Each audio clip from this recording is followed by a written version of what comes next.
Not you, the emotion.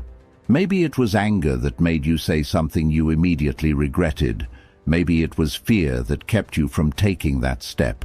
Or maybe this one sneaks up quietly. It was shame, sitting in your chest, telling you to stay small. We've all been there. Here's what nobody talks about honestly. Most of us were never taught how to handle emotions.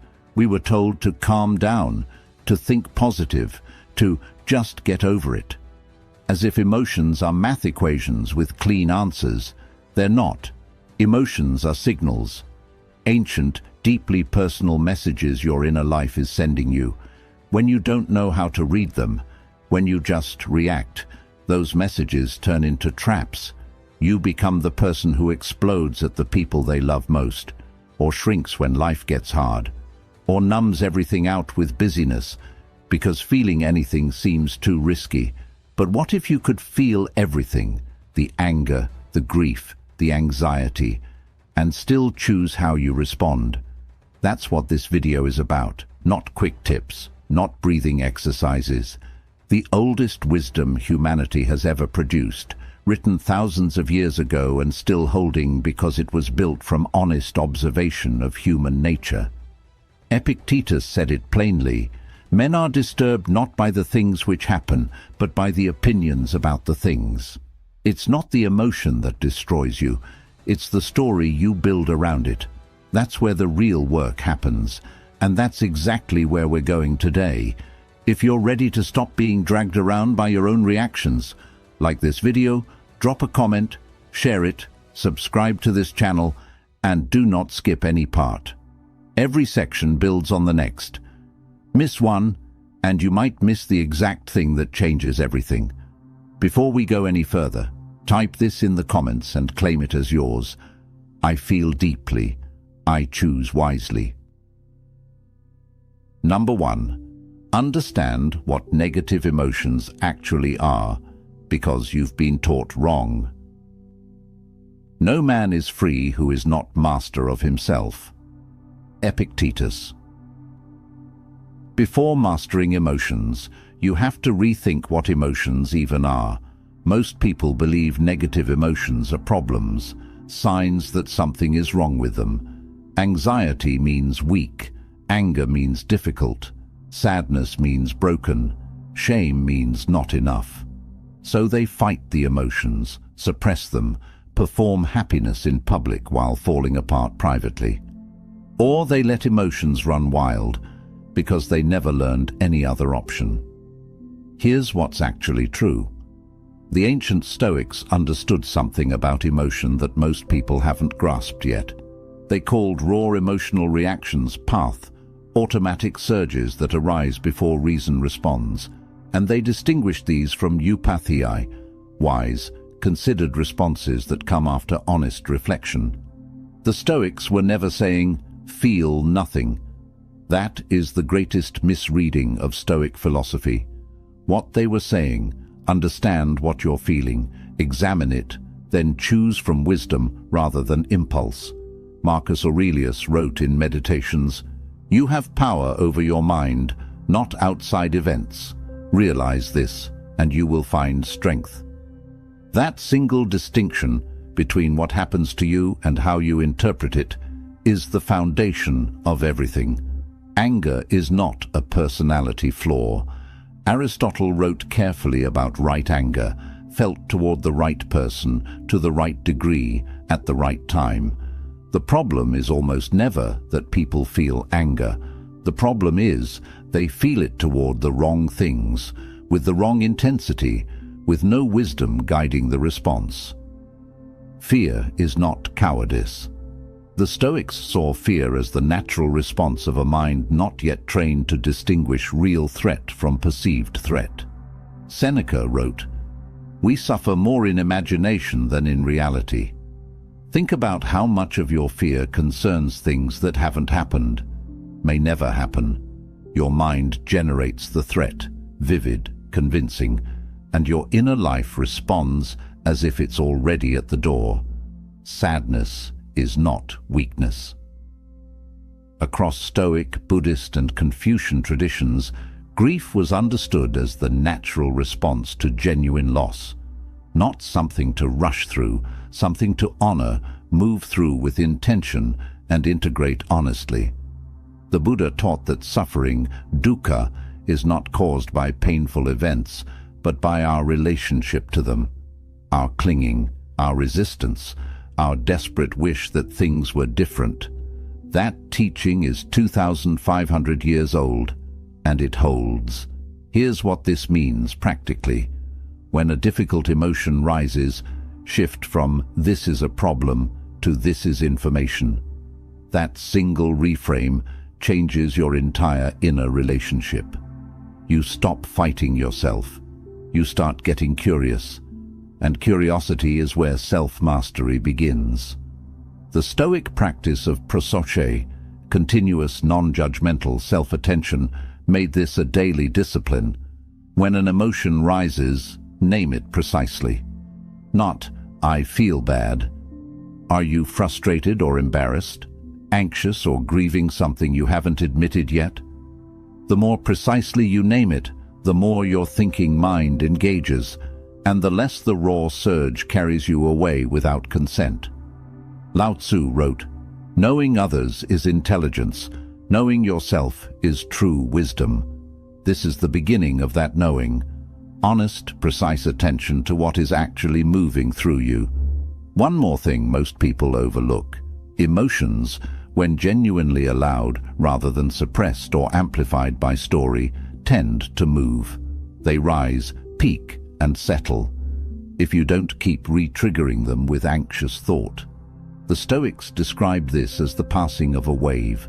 The problem is, most people never let the wave pass. They fight it, judge themselves for it, or build a story around it that keeps it churning. The emotion doesn't trap you. The story around the emotion traps you. This one is for every person who ever called their emotions a weakness. Drop this below. My emotions teach. I listen. Number 2. The difference between reacting and responding, and why that gap is everything. Between stimulus and response there is a space. In that space is our power to choose our response. In our response lies our growth and our freedom. Viktor E. Frankl. Understanding emotions intellectually and actually living that understanding, two completely different things. You can know anger is a signal and still slam a door. You can know anxiety is misplaced fear and still cancel plans because showing up feels impossible. Knowledge alone doesn't change behavior. What changes behavior is learning to live in the gap. Epictetus, born a slave, who earned his freedom through philosophy, wrote, "First say to yourself what you would be, and then do what you have to do." Inside that instruction is a pause, a deliberate space between impulse and action. The Stoics called it diastema, the interval. Cultivating that interval was the core work of an examined life. Most people have an interval of about 0. Something happens, they react. The reaction causes damage. Hours later, they sit with the aftermath wondering, why do I keep doing this? Marcus Aurelius practiced this discipline daily. He reminded himself, confine yourself to the present, not the story about what might happen next, not the memory of what happened before, the present moment, where the impression is still just an impression, not yet a verdict. So how do you widen the gap practically? Physical interruption. The Stoics understood the body's role in emotional experience. Slow, deliberate breathing creates the half-second your thinking mind needs to re-enter the picture. One exhale, that's enough to begin. Language delay. Seneca wrote, "I shall consider this more carefully." Phrases like, "give me a moment" or "let me think about that" create micro-delays, not passivity, strategy. A significant difference. A redirecting question, instead of asking, "Why is this happening to me?" which delivers a story that keeps you trapped. Ask, "What would a wise person do here?" Marcus Aurelius used exactly this. He asked what his philosophical mentor would do, not to imitate blindly, but to access a wiser perspective than the one his emotion was currently offering. The goal is never to eliminate reaction entirely. Confucius taught that the superior person, the Yunzi, was not someone who felt nothing. They felt appropriately, anger at genuine injustice, joy at real good fortune. The cultivation wasn't toward numbness. It was toward proportion and timing. The goal is choice. The Stoics called consistent practice of this ascesis, disciplined daily training. Some days the gap is wide. Some days something catches you off guard and it narrows to almost nothing. That is not failure. That is being human in an imperfect world. What separates people who grow from people who stay stuck is not that they never get swept away. It's that they notice it faster each time. If you are done reacting and ready to start responding, prove it right now in the comments. I pause, I choose, I win. Number 3. Why you keep going back to the same emotional patterns and how to finally break them. Until you make the unconscious conscious, it will direct your life and you will call it fate. Carl Jung. Why do you keep ending up in the same emotional place? Even when you know better? You've had the realizations, made the promises, and yet the same anger, the same anxiety spiral, the same collapse into self-doubt. It feels like something is broken at a fundamental level. Like this is just who you are. It's not who you are. It's a pattern, and patterns can be changed. The ancient Greeks called ingrained patterns of behavior ethos, habitual character. The accumulated weight of repeated choices, slowly hardening into what feels like fixed personality. Aristotle observed with precision, we are what we repeatedly do, not what we intend, not what we believe about ourselves, what we repeatedly do, including how we repeatedly respond to difficult emotions. Your inner life has been collecting data since childhood, building emotional templates, automatic programs shaped by early experience, by what felt safe and what felt dangerous. When something in your current life resembles something from your past, even vaguely, the old program runs, fast, without asking your permission. The Stoics called these ingrained dispositions hexis, not destiny, but habits so automatic they feel like fixed character. Confucius addressed how they form. By 3 methods we may learn wisdom. First, by reflection, which is noblest. Second, by imitation, which is easiest. And third, by experience, which is the bitterest. Most emotional patterns were learned through bitter early experience. These patterns feel like personality, but Aristotle also offered this. It is possible to fail in many ways, but to succeed is possible only in one way. The way to change a pattern is not to fight it directly. That strengthens it. The way is to understand its origin, meet the underlying need it was trying to serve, and then deliberately choose differently. Each time you choose differently in a situation that used to trigger the old response, you lay down what the Greeks called a new hexis, a new groove, a new habit of character. There is also something worth naming that ancient wisdom recognized, something uncomfortable. Sometimes patterns persist, not just because they're automatic, but because part of you is still receiving something from them. The anxiety that prevents you from taking risks that might end in rejection. The anger that keeps people at a distance that feels, on some level, safer than closeness. The Buddhist concept of upadana, clinging, speaks to this. We cling not only to pleasant things, we cling to painful patterns too, when those patterns have become familiar enough to feel like identity. The Buddha taught, the mind is everything. What you think, you become. What you repeatedly rehearse in the theater of your inner life becomes your lived experience. The work is layered. awareness to catch the pattern early, honest inquiry into what need it serves, compassion for the circumstances in which it formed, and repeated new choices, because that is what actually changes character, one decision at a time. Seneca warned against expecting rapid transformation. Hang on to this thought and hold it dear. Never let the good things you've started slip away. Slow, honest, consistent progress. That is the path. The moment you see the pattern, it loses its power over you. Declare that power right here. I see my patterns. I break them.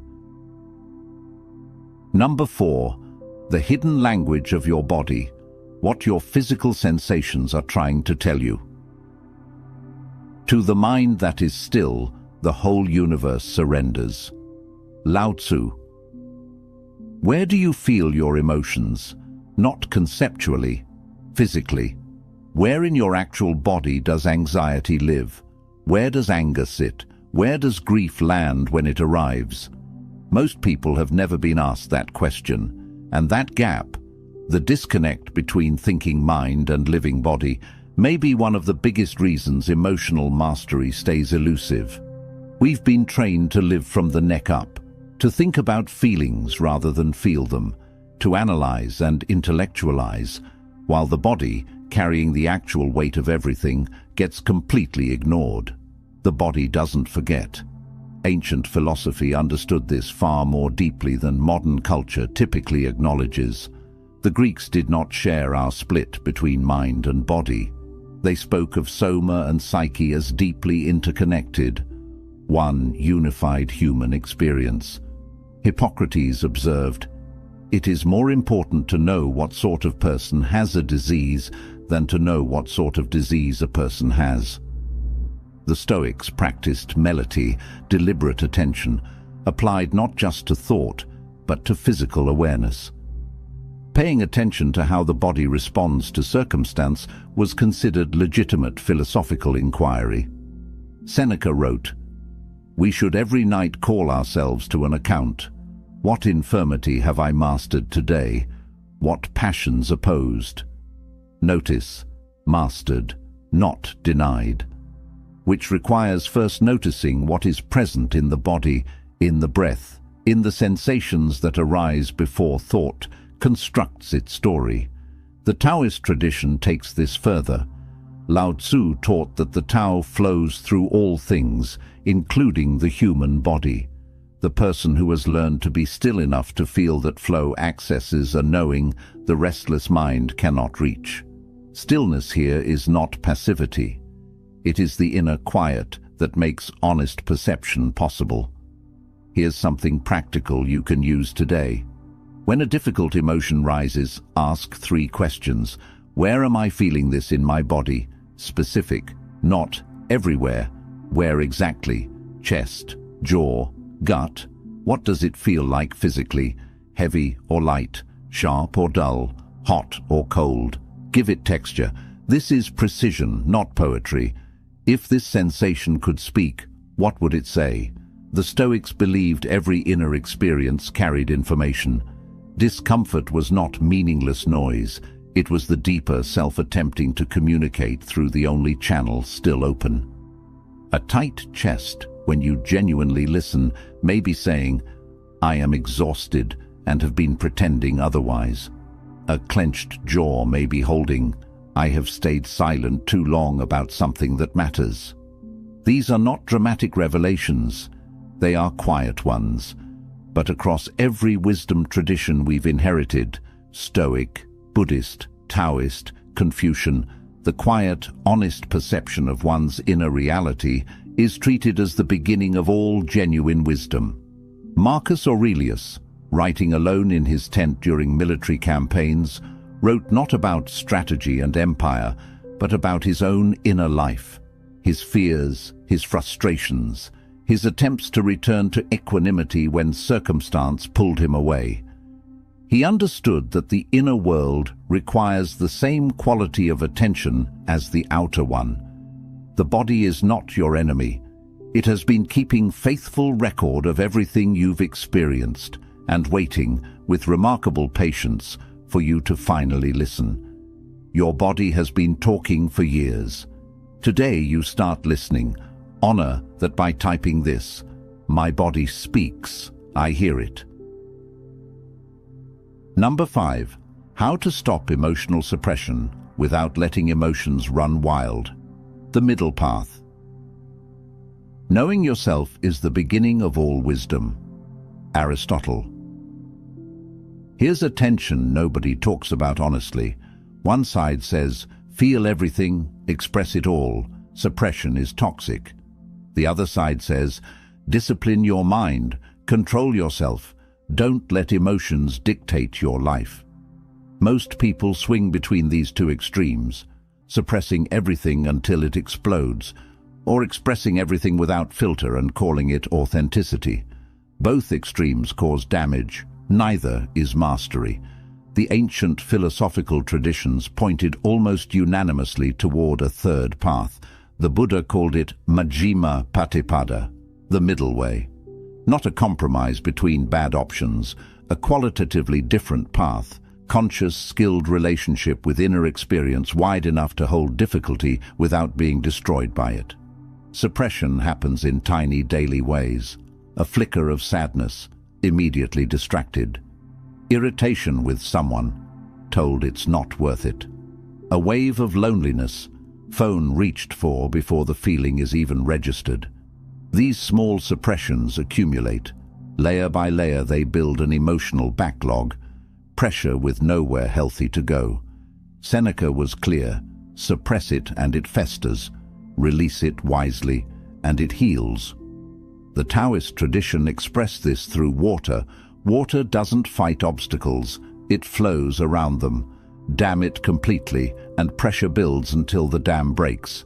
The same holds for emotional energy denied every legitimate outlet, but unchecked expression is equally destructive. Not everything rising in you needs to be voiced to another person. Not every angry thought needs to be spoken.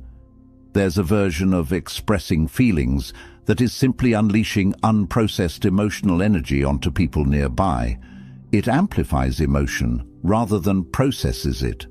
Aristotle's concept of sophrosine, temperance, addressed this precisely. Not the absence of feeling, the skilled, proportionate, well-timed expression of it, feeling the right things in the right measure at the right moment.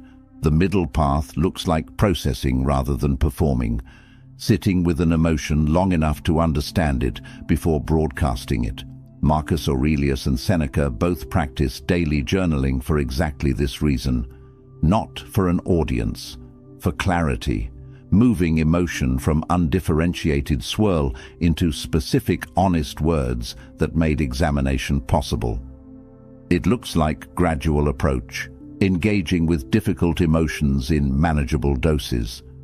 The Stoics practiced premeditatio malorum, calm contemplation of difficulty before it arrives, not anxious rumination.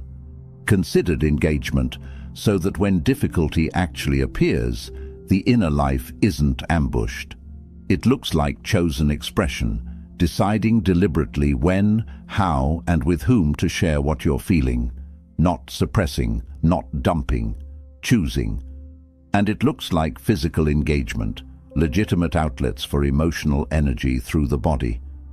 The Greeks understood this through catharsis, the emotional clarification that comes through physical and creative expression. Movement, exercise, creative work are not distractions from emotion. They are ancient pathways for emotional energy to complete its natural cycle. Most difficult emotions are asking for one of three things: to be acknowledged without judgment, to be understood beneath the surface story, or to be integrated into your understanding of yourself rather than locked away. Marcus Aurelius wrote, "Look within. Within is the fountain of good, and it will ever bubble up if thou wilt ever dig." Digging, not covering over. Carefully, honestly, with patience. That is the middle path. And the middle path is where emotional freedom lives. Stop running, start facing. If you are ready for that shift, leave this in the comments. I feel it, I face it, I free it. Number 6. The art of emotional boundaries, protecting your inner world without shutting people out. He who knows others is wise. He who knows himself is enlightened. Lao Tzu. Boundaries. The word splits people instantly. One group rolls their eyes. It sounds like an excuse to be difficult. The other uses it as a shield to justify emotional avoidance. Neither is right. In the context of real emotional mastery, the ability to maintain your inner ground in relationship with others is not optional, it is structural. The architecture that makes everything else sustainable. You cannot regulate your inner life in a vacuum. You live in relationship with partners, family, colleagues, strangers online who can ruin your afternoon with a single comment. Your emotional landscape is constantly being shaped by people around you. If you absorb everything, if every other person's emotional weather becomes yours, all the inner work in the world won't hold. You'll find equanimity alone and fall apart the moment someone pushes a button. The Stoics address this with their most foundational distinction. Epictetus opened the Enchiridion with it. Some things are in our control and others not. Things in our control are opinion, pursuit, desire, aversion. Things not in our control are body, reputation, and whatever are not our own actions. Other people's emotions, reactions, moods, not within your power. What is within your power is whether you allow them to colonize your inner space without consent. An emotional boundary is not a wall, it is a root system. The tree bends in the wind, the roots hold. Marcus Aurelius wrote, "Waste no more time arguing about what a good man should be one." That instruction contains a boundary, not against people, but around your own values. A refusal to be pulled from your own inner ground by noise, criticism, or chaos. Practically, this has 3 layers. Know your own center first. The Stoics practiced daily melite, a morning review of principles before the day began. Genuine contact with your own values and inner state. You cannot protect what you don't know. Regular, honest self-contact before the world has a chance to pull you in 12 directions is foundational. Learn to notice when you've been displaced. There is a moment, sometimes subtle, when you shift from "I am present with this person" to "I am being carried by this person's reality." The Stoic practice of prosoche makes this moment recognizable earlier. It shows up physically first. A contraction. Your own thoughts going quiet as someone else's intensity floods the space. When you notice it, return to your own ground, internally first. Like a compass needle finding north. Distinguish empathy from dissolution. Confucius placed enormous importance on Ren, genuine active care for others, as the highest virtue. But Ren in Confucian thought was never the dissolution of self into others. It was care offered from inner clarity and stability. Lao Tzu offered the image of the empty vessel, useful precisely because of its emptiness, its capacity. Fill it completely with someone else's pain, and it loses its function. You can be genuinely present for another person's experience without being overtaken by it. That presence, grounded and clear, is more useful to them than the kind of absorbed care that leaves both of you drowning. Some relationships and environments may be genuinely incompatible with your inner growth. The Epicureans were meticulous about the environments they chose. Epicurus wrote, "Of all the things which wisdom provides to make us entirely happy, much the greatest is the possession of friendship." The implication: not all company qualifies as friendship. Not all environments support wisdom. Choosing carefully is not withdrawal. It is the practical recognition that even the most grounded person needs conditions where growth remains possible. Choose your environments as carefully as you choose your inner practices. They are, in many ways, inseparable. You can love people fully without losing yourself in them. Remind yourself with this: rooted inside, open outside. Number 7. Rewriting the stories you tell yourself. Because the narrative is the prison. The mind is its own place, and in itself can make a heaven of hell, a hell of heaven. John Milton.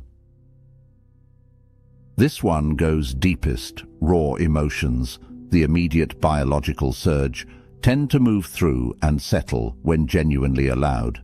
So why do some emotional states last for hours, days, years? Because of the story. The moment an emotion arises, your mind reaches instantly for a narrative, an explanation, a meaning. Why is this happening? What does this mean about me, about them, about my future, my worth? And the story your mind reaches for determines everything that happens next. The Stoics identified this process precisely. They called the ruling faculty of interpretation hegemonikon, and they understood it was constantly constructing interpretations of experience, not simply receiving them. The same event generates completely different emotional experiences depending on the interpretation applied. Epictetus. People are disturbed not by the things which happen, but by the opinions about the things. Same event, two different opinions, two completely different inner lives. Someone doesn't reply for 3 days. Story 1, they're occupied, not about me. Story 2, they're ignoring me. I said something wrong. I'm too much. People always leave. Same silence, completely different suffering. Your stories feel true. They feel like neutral observation of reality. They are not. Almost every story your mind tells about an emotional event is a construction shaped by history, fear, unmet needs, and the patterns we've already discussed. Deeply edited, not neutral. The Stoics recognized 3 characteristic distortions in painful stories, tied to what Marcus Aurelius called the 3 disciplines of desire, action, and assent. When the discipline of assent fails, stories tend to treat difficulty as permanent. This will never change. As universal, this affects everything, nothing works. And as a verdict on the self, this happened because of what I fundamentally am. Seneca identified this pattern in his letters. There is nothing so wretched or foolish as to anticipate misfortune. What madness it is in your expecting evil before it arrives. The good news, this habit of narrative can be examined, questioned, and with honest practice, rewritten, not with forced optimism, but with the Stoic practice of the view from above. Stepping back from the emotionally charged interpretation and asking, is this story accurate, or is it a distortion generated by pain? Is this actually permanent, or does it feel permanent because I am inside the difficulty? Marcus Aurelius returned constantly to impermanence. What feels fixed rarely is. The certainty of permanence during difficulty is almost always distortion. Is this actually universal, or am I generalizing from one hard moment to my entire existence? One relationship failing does not mean all relationships fail. The Stoics called this globalization of pain one of the primary errors of the undisciplined mind. Is this a verdict on who I am, or a description of what happened? I failed at this describes an event. I am a failure issues a verdict on a person. Your mind blurs this line constantly. Your job is to hold it clearly. The Buddha taught, you yourself, as much as anybody in the entire universe, deserve your love and affection. That is not sentimentality. It is the philosophical foundation of a mind that can hold difficulty without collapsing into self-condemnation. Many of the most painful stories were not originally yours. They were handed to you by people who had their own unexamined stories. before you had the language or power to question them. Confucius taught that self-cultivation, the patient, lifelong work of refining character, is always possible, regardless of what came before. It does not matter how slowly you go as long as you do not stop.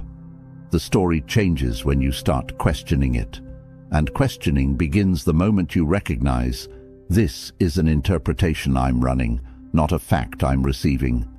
That recognition is quiet, but it is enormous. Someone handed you a painful story once. Today you take the pen back. Write this below.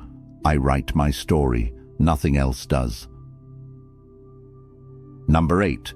Building emotional resilience. Not the fake kind, the real kind. Fall 7 times, stand up 8. Japanese proverb. Resilience is one of the most overused words in personal development, on posters, in seminars. Thrown around so casually, it has started losing its actual meaning. So, let's strip everything performative away. Resilience is not toughness, not pretending things don't hurt, not the ability to keep going without breaking, because everyone breaks sometimes, and those who claim otherwise are either performing strength or dangerously disconnected from themselves. Real resilience is the capacity to move through difficulty without being permanently defined by it, to bend, genuinely bend, and find your way back to yourself. Not to who you were before the hard thing happened, necessarily, but to a version of yourself that has integrated the experience and kept going. The ancient philosophical traditions understood this deeply. The Book of Job from the Hebrew wisdom tradition presents a human being stripped of everything, and the central question is not, how do I avoid suffering, but how does a person remain themselves when suffering arrives? The answer that emerges is not cheerful, but it is honest, and it points to something modern culture often misses. Difficulty engaged with honestly has genuine transformative potential.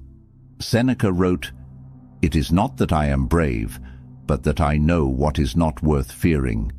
That is resilience in its most ancient form, not the absence of fear. The training of discernment, learning to distinguish between what genuinely threatens your well-being and what merely threatens your comfort, your pride, your preferences. How is genuine resilience actually built? First, practiced acceptance of impermanence. Marcus Aurelius returned to this theme in Meditations with almost obsessive regularity, not from morbidity, but because he recognized that resistance to change is the mind's greatest source of unnecessary suffering. The Stoic practice of memento mori, calm remembrance of impermanence, was preparation, not pessimism. A mind genuinely at peace with impermanence recovers from change far more fluidly because it is no longer surprised by it. Second, meaning-making. The Stoics taught amor fati, love of fate, not passive resignation, active philosophical embrace of difficulty as the material from which character is built. This was hard, and something real was forged in it. That kind of honest story, holding both difficulty and growth simultaneously, is one you can actually live inside without it becoming a cage. Third, connection. Individualistic culture frames resilience as solo achievement. It is not. Aristotle was direct. Man is by nature a social animal. The Epicurean gardens, Stoic circles, Buddhist Sangha, these communities of philosophical practice were not incidental to inner development. They were part of it. Being genuinely known by at least one person, with your difficulty and imperfection met with honest care, is not luxury. It is a fundamental human need. Fourth, an honest relationship with failure. The ancient traditions were consistent. Failure is not a moral category. It is information. Confucius, who failed repeatedly in efforts to bring his principles into political practice, never interpreted those failures as verdicts on his worth. He continued, he refined. Every time you fail, recover honestly, extract what's useful, and continue. You build lived evidence that failure is survivable. That evidence accumulates. The fear of failure begins to hold less authority over your choices. Every hard thing you survived made you more than you were before. Own that right now. Hard things build me, they don't break me. Number 9. Emotional mastery as a daily practice, not a destination you arrive at. We are what we repeatedly do. Excellence, then, is not an act but a habit. Aristotle. Here's something that needs to be said honestly, because without it, everything we've covered today could become another source of pressure rather than liberation. Emotional mastery is not a place you arrive at. There is no moment where the work is done, no permanent state of unshakable equanimity where difficult emotions no longer touch you. No final certification. That version of mastery doesn't exist. And chasing it, treating emotional growth as a problem to be finally solved, is one of the subtler ways people keep themselves perpetually dissatisfied. The ancient philosophical traditions understood this with clarity. The Stoics spoke not of having achieved wisdom, but of moving toward it. The Stoic sage, the person of complete wisdom, was considered an ideal perhaps no actual human being had ever fully reached.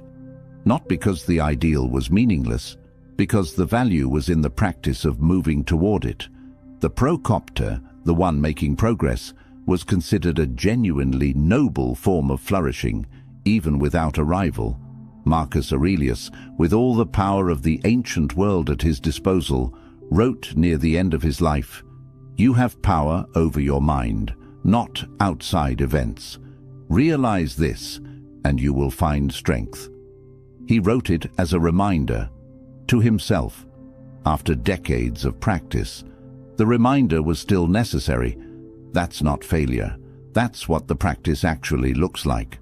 So, what does daily emotional mastery look like on an ordinary Tuesday? Morning, the Stoic Morning Review.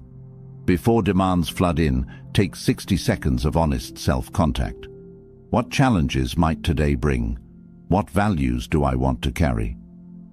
Marcus Aurelius began many meditations entries exactly this way, anchoring in principles before the world had a chance to pull him from them. Throughout the day, micro-pauses, brief moments of conscious return.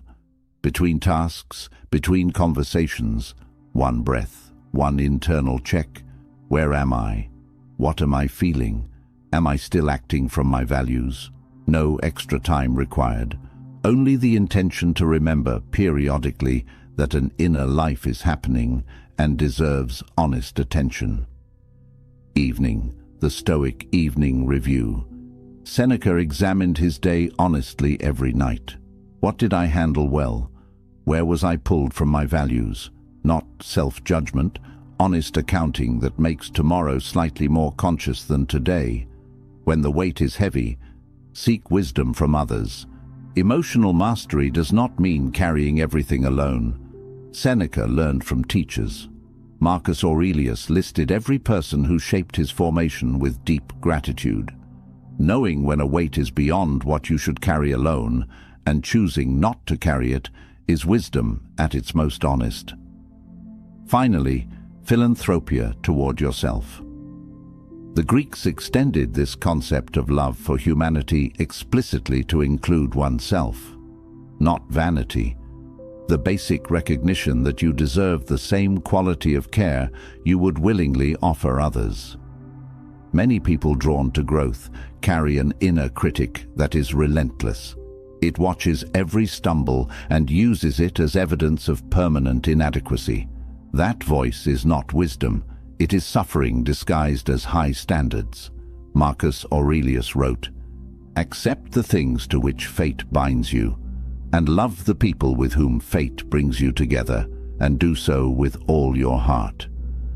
That love, extended inward, to the self doing its imperfect best in an imperfect world, is the soil in which everything else we've discussed today grows. Be patient with yourself. Be honest with yourself. Keep showing up. That is the practice. That is the whole thing. Growth is not always loud or visible, but it is always real. Celebrate yours right here. Showing up is enough. I am growing. We've covered significant ground today, and I don't want to flatten it into a list. What we've built together is not a checklist. It's a new relationship with your own inner life, one rooted in thousands of years of humanity's most honest thinking about what it means to live well inside a difficult world. The goal was never control in the suppressive sense. The ancient philosophers, Stoic, Buddhist, Taoist, Confucian, were unanimous. Emotions are not the enemy of a good life. Unexamined, unconscious reactions to emotions, those are the source of most suffering. The goal is understanding, skill, and choice. You now understand that emotions are information, not character flaws. You understand the Stoic gap between stimulus and response. Widening it through daily practice is where freedom lives. You know your emotional patterns were formed for real reasons and can be reshaped through new habit, as Aristotle taught. You've been introduced to your body's language and the ancient wisdom that inner and physical life were never meant to be separate. You understand the middle way between suppression and flood. You know emotional boundaries are root systems, not walls. You've examined the stories you tell yourself and recognized, with Epictetus, that interpretations are not facts. You've understood what real resilience looks like, worn, honest, built through difficulty. And you've understood that mastery is a daily practice, offered to yourself with patience and the ancient virtue of self-compassion. That is not small. That is a lifetime's worth of foundational wisdom, compressed and made practical. But wisdom, as Confucius reminded us, is not the same as the practice of wisdom. Practice begins not someday, not when things settle, but in the very next moment something difficult rises in you. That moment will come. It always does, and when it does, you now have more than you had before. A framework built not from trend or fashion, but from the tested observations of human beings who faced these same inner challenges centuries ago with the same fundamental inner architecture. Use what they left you. You were never meant to be at the mercy of your own inner weather. You were built to feel deeply, fully, honestly, and you were built to choose, to respond with wisdom rather than react from unexamined habit, to move through hard things, not around them, and emerge with more self-knowledge than you carried in. That is the work, and you've already begun it, just by being here, just by staying all the way to the end. Your relationships will feel this shift. Your work will reflect it. The people who share your life will be touched by it, even if they can't name what changed. You becoming more emotionally free is not just good for you, it ripples. So, warriors, rising souls, go practice. Be patient. Turn toward what you've been turning away from. Widen the gap. Question the story. Listen to the body. Let the ancient wisdom that survived centuries because it is true. Let it actually live in you, not just inform you. If this video gave you something real, please like it. Not for the algorithm, as a signal to other people who need this. Share it with someone fighting their own inner battles right now. Subscribe and hit the notification bell. We go this deep every single time. Drop a comment. Tell me which point landed hardest. The body awareness, the pattern breaking, the Stoic gap, the stories. I read every comment, every one, and what you share genuinely shapes what comes next. You made it to the end, and that already says something powerful about you. Seal it with this: wisdom leads me. Emotions don't own me. Thank you for being here. Thank you for doing the work. The ancient philosophers would be proud of you. See you in the next one.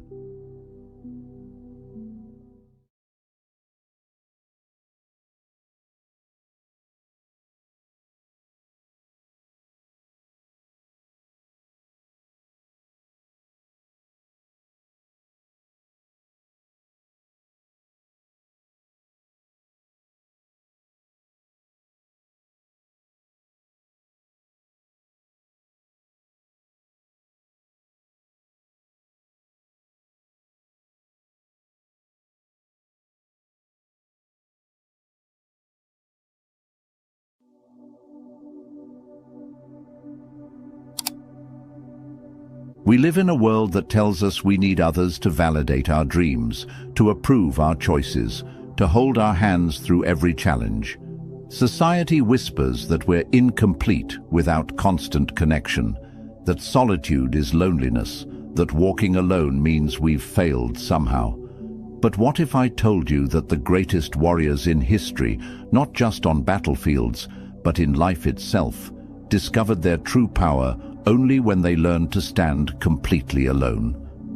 Marcus Aurelius, the philosopher-emperor, wrote in his private journal, "Very little is needed to make a happy life. It is all within yourself, in your way of thinking."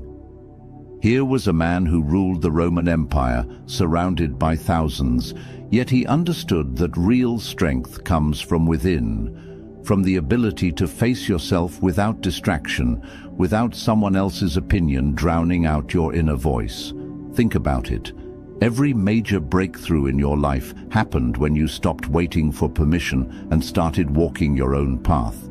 Every moment of genuine growth came when you faced your fears alone, when you chose courage over comfort, when you decided that your vision mattered more than their approval. The Stoic warrior doesn't walk alone because they hate people. They walk alone because they understand that true connection with others can only come after you've learned to connect with yourself. This isn't about becoming cold or disconnected.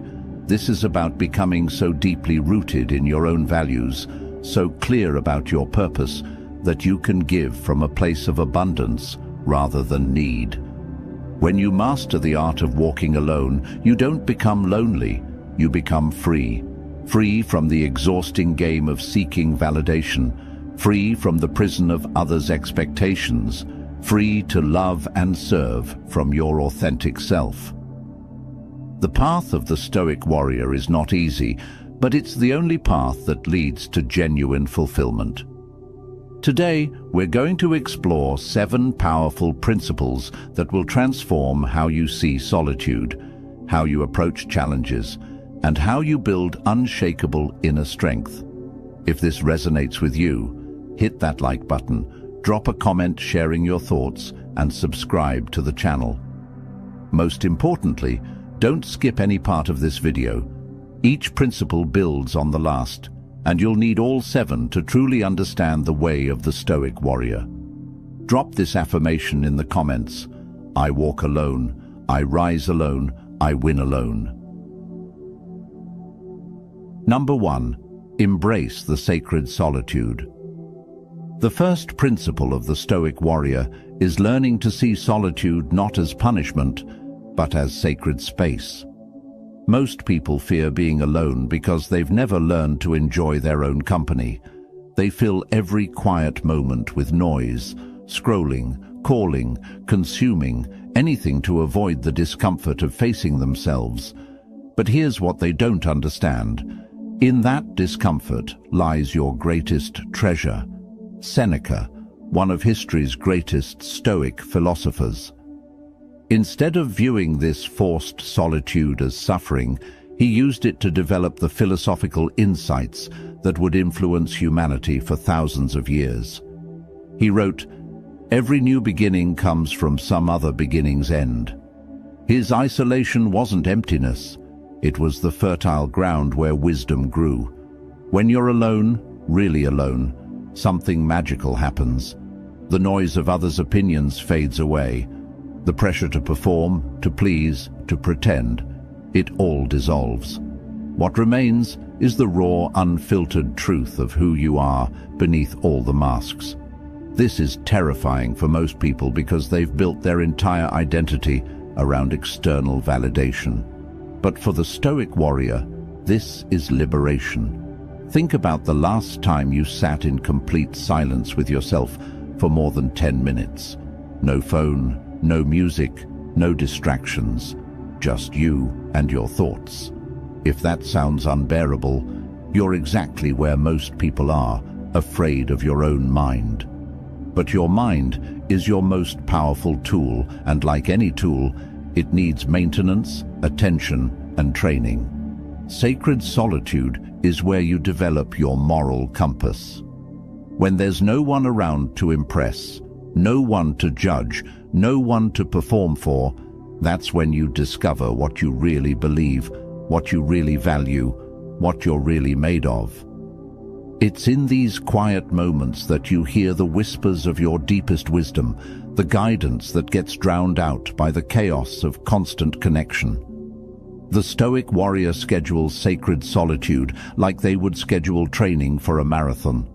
They protect it fiercely because they understand that everything else in their life, their relationships, their work, their impact on the world, flows from the clarity and strength they build in these quiet moments. Start small. 5 minutes of intentional solitude each morning. No agenda, no productivity goals, just sitting with yourself and observing your thoughts without judgment. As you become comfortable with your own company, extend the time. Take solo walks without podcasts or music. Eat meals in silence. Travel alone sometimes. You'll discover that solitude isn't empty, it's full of possibility. It's where ideas are born, where courage is cultivated, where you remember who you were before the world told you who to be. The Stoic warrior knows that everyone else is fighting for external territory, but the real battle, the one that determines everything else, happens in the quiet moments when you're completely alone with your soul. Number 2, your opinion of me is none of my business. The second principle that separates the Stoic warrior from the crowd is this revolutionary mindset. What others think of you is completely outside your control and therefore completely irrelevant to your path. Most people spend their entire lives as prisoners to opinions that don't even belong to them. They make decisions based on what their parents might think, what their friends might say, what strangers on social media might judge. The Stoic warrior breaks these invisible chains.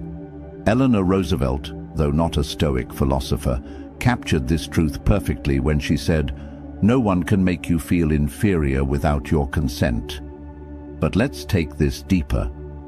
Epictetus, who went from slave to one of history's most influential teachers, taught that we suffer not from events themselves, but from our judgments about those events. When someone criticizes you, insults you, or disapproves of your choices, they're not actually hurting you, they're revealing something about themselves. Here's the brutal truth most people can't handle. That person who judges your life choices, they're probably miserable in their own life. The friend who questions your dreams, they've likely given up on their own. The family member who criticizes your path, they're often projecting their own fears and regrets onto you. Their opinion isn't about you at all. It's about them processing their own pain, their own limitations, their own unfulfilled potential. The Stoic warrior develops what I call opinion immunity. This doesn't mean becoming arrogant or dismissive of genuine feedback. It means developing the wisdom to distinguish between constructive input from people who genuinely care about your growth and the background noise of those who are simply uncomfortable with your freedom. Think about the last time someone's disapproval really bothered you. Now ask yourself, is this person living the life I want to live? Are they demonstrating the qualities I admire? Are they speaking from love and wisdom or from their own fear and limitation? Most of the time you'll realize that their opinion carries no weight because it comes from a place you don't want to be. The Stoic warrior also understands that seeking approval is a losing game because it's never enough. You could please 99 people, but that one person's disapproval will still haunt you. You could achieve everything society tells you to achieve, but there will always be someone ready to tear it down. The only opinion that truly matters is the one you have of yourself when you look in the mirror at the end of each day. This principle requires daily practice. Every time you catch yourself about to make a decision based on what others might think, pause, ask yourself, what would I do if no one was watching? What choice aligns with my values, regardless of others' reactions? Then do that. Start small. Wear something you love that others might not understand. Share an idea that matters to you, even if it's unpopular. Take up a hobby that brings you joy, even if it seems weird to others. Each act of living authentically, regardless of others' opinions, builds your freedom muscle. Number 3. The strength found in self-reliance. The third principle of the Stoic warrior is understanding that self-reliance isn't selfishness. It's the foundation of genuine service to others. We live in a culture that has confused independence with isolation, self-sufficiency with selfishness. But the truth is, the person who can stand on their own 2 feet is the person who can truly lift others up. You can't give what you don't have, and you can't lead where you haven't been willing to go alone. Ralph Waldo Emerson, heavily influenced by Stoic philosophy, wrote, "Nothing can bring you peace but the triumph of principles." The Stoic warrior knows that relying on others for your emotional stability, your sense of worth, or your basic needs makes you vulnerable and weak. Not because others are unreliable, but because it places your power in someone else's hands. Consider the airplane safety instruction. Put on your own oxygen mask before helping others. This isn't selfishness, it's wisdom. If you pass out trying to help someone else first, now there are 2 people in danger instead of 1. The same principle applies to every area of life. When you develop the skills, mindset, and inner resources to handle your own challenges, you become a source of strength for others rather than a drain. Self-reliance means developing what I call emotional sovereignty. This is the ability to process your own feelings, solve your own problems, and maintain your own peace of mind, without constantly needing others to rescue you, validate you, or fix you. It doesn't mean never asking for help. It means asking for help from a position of strength rather than desperation. The self-reliant person approaches relationships differently. Instead of seeking someone to complete them, they seek someone to complement them. Instead of looking for others to fill their voids, they work on becoming whole themselves. This creates relationships based on mutual growth and genuine love rather than neediness and codependency. Practically, self-reliance means developing skills across multiple areas of life. Learn to cook nutritious meals for yourself. Understand basic financial management. Develop emotional regulation techniques. Build physical strength and endurance. Cultivate intellectual curiosity. The more competent you become in handling life's basic requirements, the more freedom you have to pursue what truly matters. But here's the deeper level, spiritual self-reliance. This means developing your own relationship with meaning, purpose, and truth. Don't outsource your spiritual life to others' interpretations. Read the ancient texts yourself. Meditate on the big questions.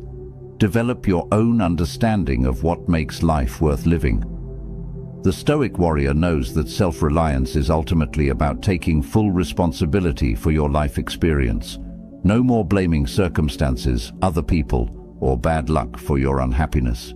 No more waiting for someone else to save you, motivate you, or give you permission to live fully.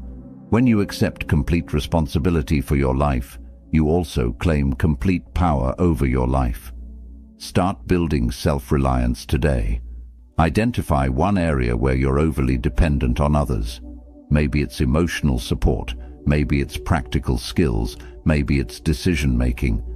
Take one small step toward independence in that area. The goal isn't to need no one, it's to choose connection from strength rather than desperation. Number 4. Failure is your private university. The fourth principle that defines the Stoic warrior is this: they don't just accept failure, they court it, study it, and extract every lesson it offers. While others run from failure, make excuses for it, or pretend it doesn't affect them, the Stoic warrior sits alone with their failures and asks the most important question: What is this trying to teach me? Thomas Edison, when asked about his 1,000 failed attempts to invent the light bulb, famously said, "I didn't fail 1,000 times. I found 1,000 ways that didn't work." This isn't just positive thinking. It's the mindset of someone who understands that failure is not the opposite of success. It's the raw material of success. But here's what most motivational speakers won't tell you. This process happens alone.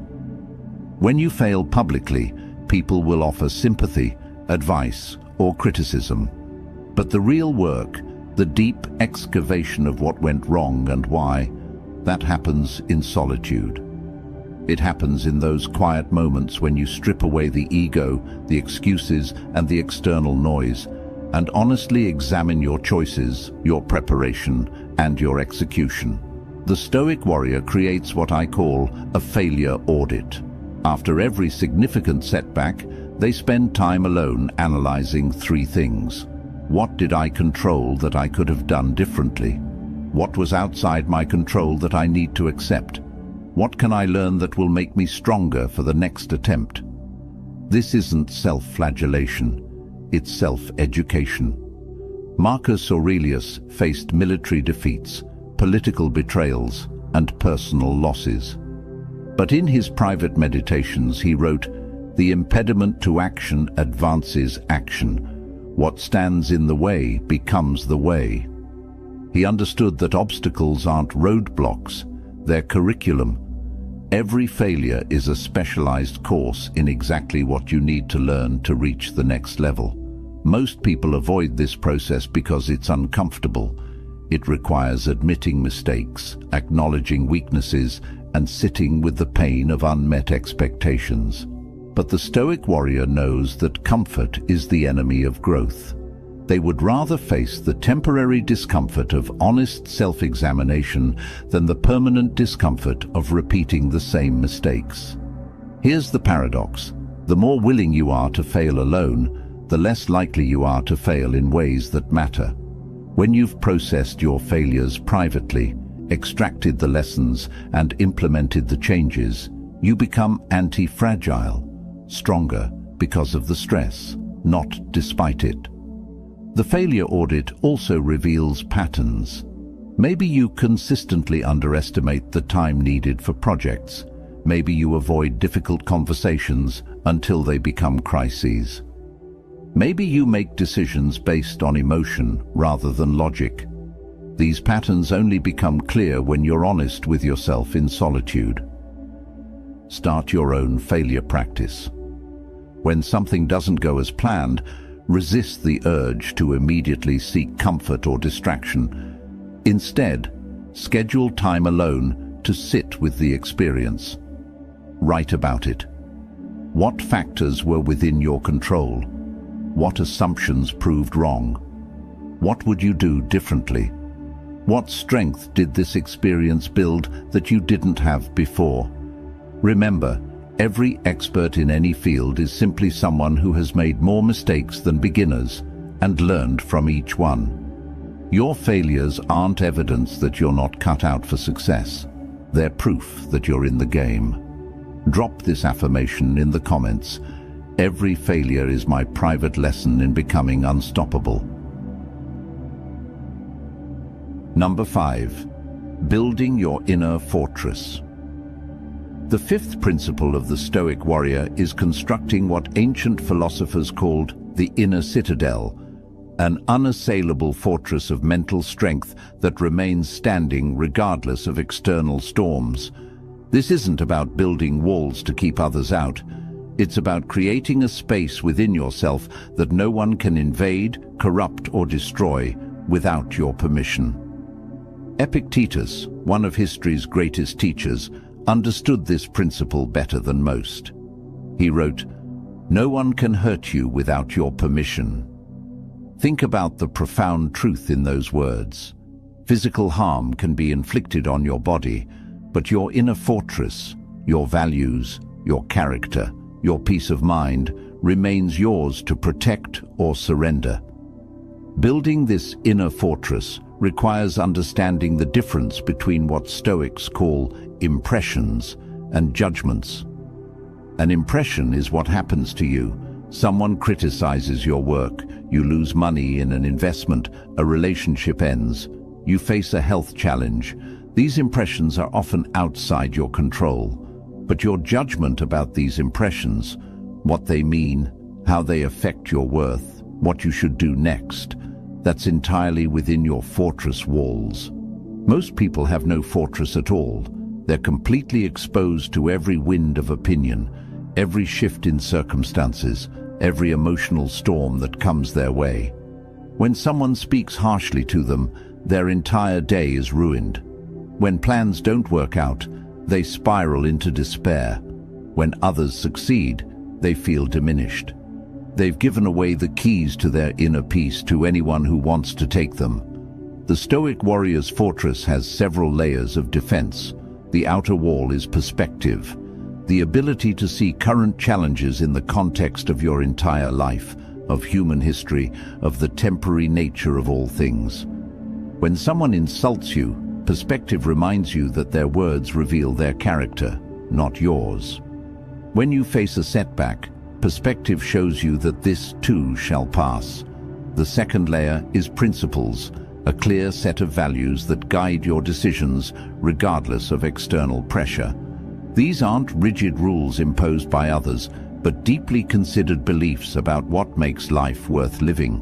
When you know what you stand for, no one can make you fall for anything. The inner keep of your fortress is what I call unshakable identity. Understanding that you are not your circumstances, your roles, your possessions, or even your thoughts and feelings. You are the observer of all these things, the consciousness that experiences them. This core self cannot be touched by external events because it exists independently of them. Building this fortress is daily work. Every time you choose your response rather than reacting automatically, you strengthen the walls. Every time you act according to your values despite external pressure, you deepen the foundation. Every time you find peace in chaos, you expand the inner sanctuary. The fortress also has windows, openings that allow you to connect with others and serve the world, but on your terms rather than theirs. The Stoic warrior isn't isolated, they're sovereign. They engage with life fully while maintaining their inner autonomy. Here's what's powerful about this inner fortress. The stronger it becomes, the more generous you can be with others. When you're not constantly defending your emotional territory, you have energy to help others build their own fortresses. When you're not threatened by others' success, you can celebrate it genuinely. When you're not dependent on others' approval, you can give them honest feedback that serves their growth. Start building your fortress today. Identify one area where you're too emotionally dependent on external circumstances. Maybe it's your mood depending on others' opinions, or your self-worth depending on achievements. Practice maintaining your inner peace in that area, regardless of what happens outside. Remember, everyone will face storms in life. The question isn't whether you'll encounter difficulties, it's whether you'll have built a fortress strong enough to weather them while maintaining your values, your peace, and your ability to serve others. Number 6. The courage to disappoint others. The sixth principle of the Stoic warrior is perhaps the most difficult for most people to embrace: the willingness to disappoint others in order to remain true to yourself. This isn't about being cruel or inconsiderate. It's about understanding that trying to please everyone is not just impossible, it's a betrayal of your authentic self and ultimately serves no one well. Aristotle observed, "To avoid criticism, say nothing, do nothing, be nothing." The Stoic warrior rejects this path of invisibility. They understand that living authentically means some people will be disappointed in your choices, disagreeing with your values, or upset by your boundaries. They've made peace with this reality because they know the alternative is much worse, a life of pretense that satisfies no one, including yourself. Most people are terrified of disappointing others because they've confused being liked with being respected, being accommodating with being valuable. They say yes when they mean no. They pursue goals that aren't theirs. They maintain relationships that drain their energy, all because they can't bear the thought of someone being upset with them. But here's the paradox. People respect you more when you have clear boundaries than when you have none at all. The Stoic warrior understands that disappointment is often a sign that you're making the right choice. When you choose your values over others' expectations, some people will be disappointed. When you pursue your authentic path rather than the one others want for you, disappointment is inevitable. When you set healthy boundaries instead of being endlessly available, people who are taking advantage of your compliance will be disappointed. This principle requires what I call strategic disappointment, the conscious choice to let some people down in order to show up authentically for the people and purposes that truly matter. You can't give your best to everyone, so you must choose where to invest your energy, time, and emotional resources. Consider the parent who pushes their child toward a career the child doesn't want. The child faces a choice: disappoint the parent by following their own path, or disappoint themselves by living someone else's dream. The Stoic warrior chooses to disappoint the parent because they understand that living inauthentically disappoints everyone in the long run, including the parent who wanted happiness for their child. The courage to disappoint others also applies to smaller daily interactions. It's saying no to social invitations when you need solitude. It's refusing to participate in gossip even when it might make you popular. It's maintaining your standards even when others think you're being too picky or too strict. Each act of authentic choice builds your courage muscle. But this principle comes with responsibility. The Stoic warrior doesn't disappoint others carelessly or cruelly. They communicate their boundaries clearly and kindly. They acknowledge others' feelings while maintaining their position. They distinguish between disappointing someone's expectations and disrespecting them as a person. There's also wisdom in choosing your disappointments strategically. You can't fight every battle or oppose every expectation. The Stoic warrior picks the hills worth dying on, the situations where compromising their values would damage their integrity or derail their purpose. For everything else, they find ways to be respectful while remaining true to themselves.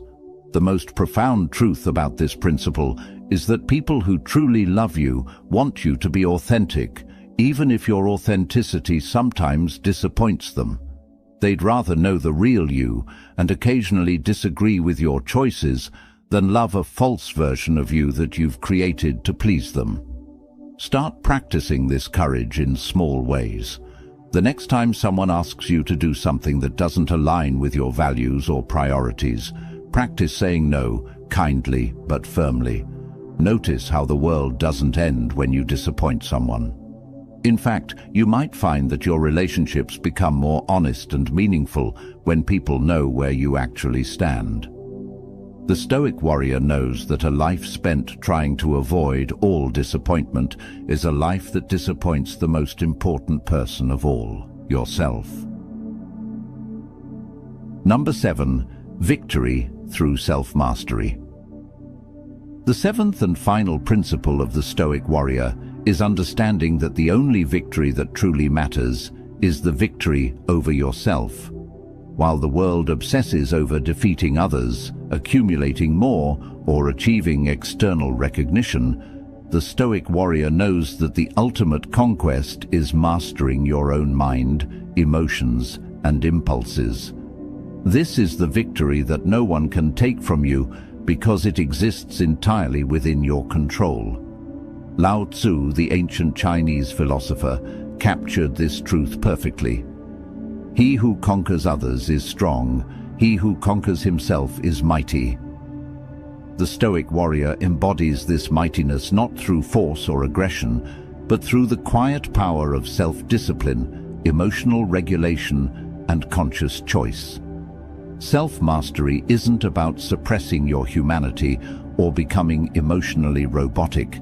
It's about becoming the conscious director of your inner experience rather than its helpless victim. It's the difference between being driven by your emotions and using your emotions as information. It's the difference between being controlled by your thoughts and learning to observe them with detachment.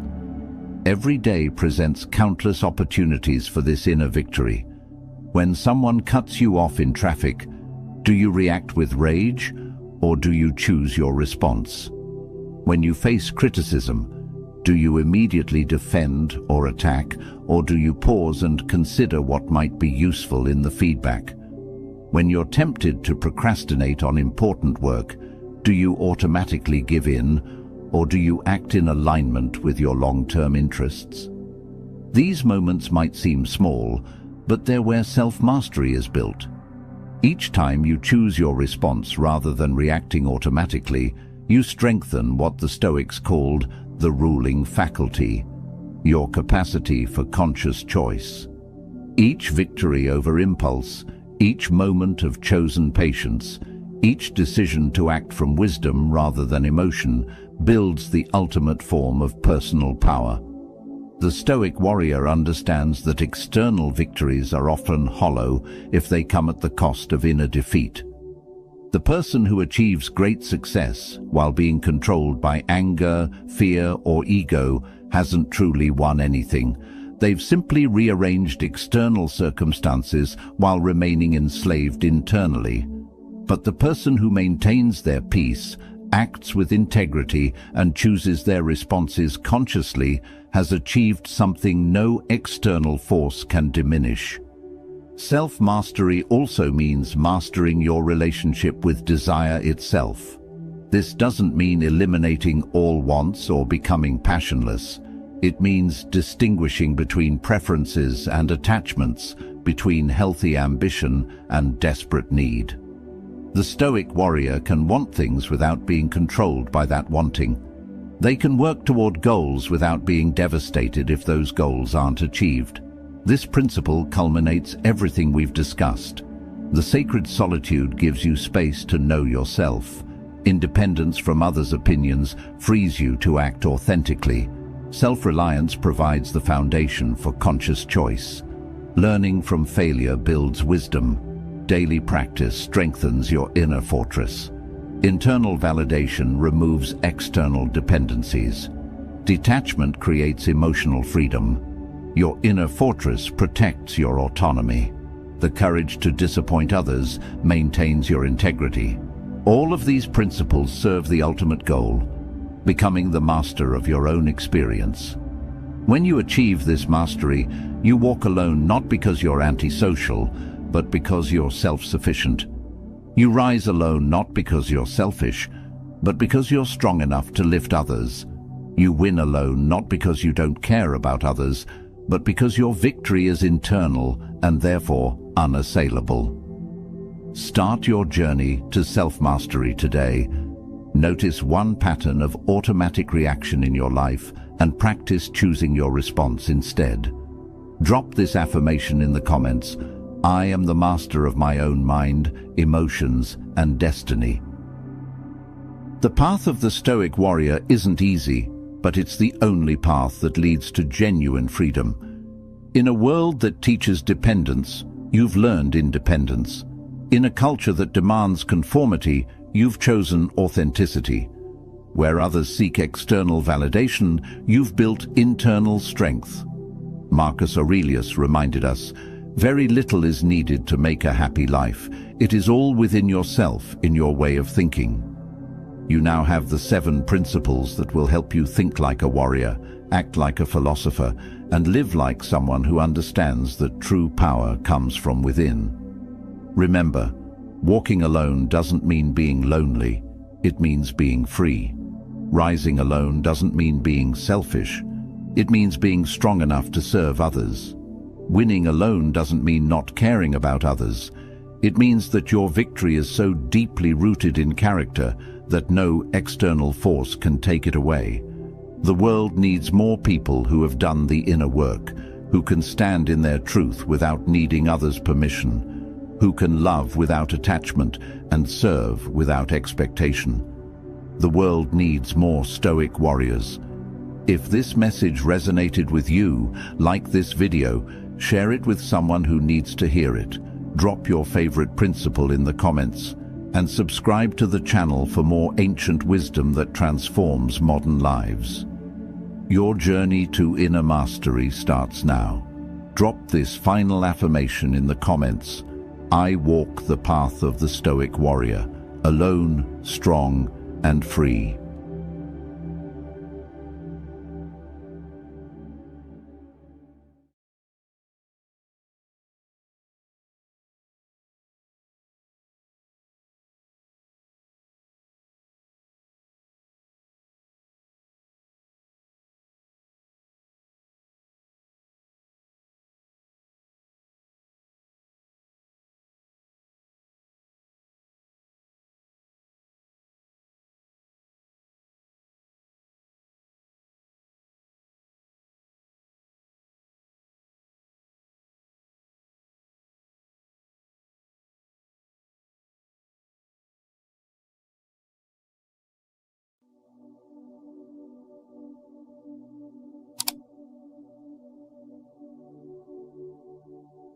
Before you scroll past this, wait, just give me 60 seconds, because what I'm about to say might be the thing you've needed to hear for a long time, maybe years.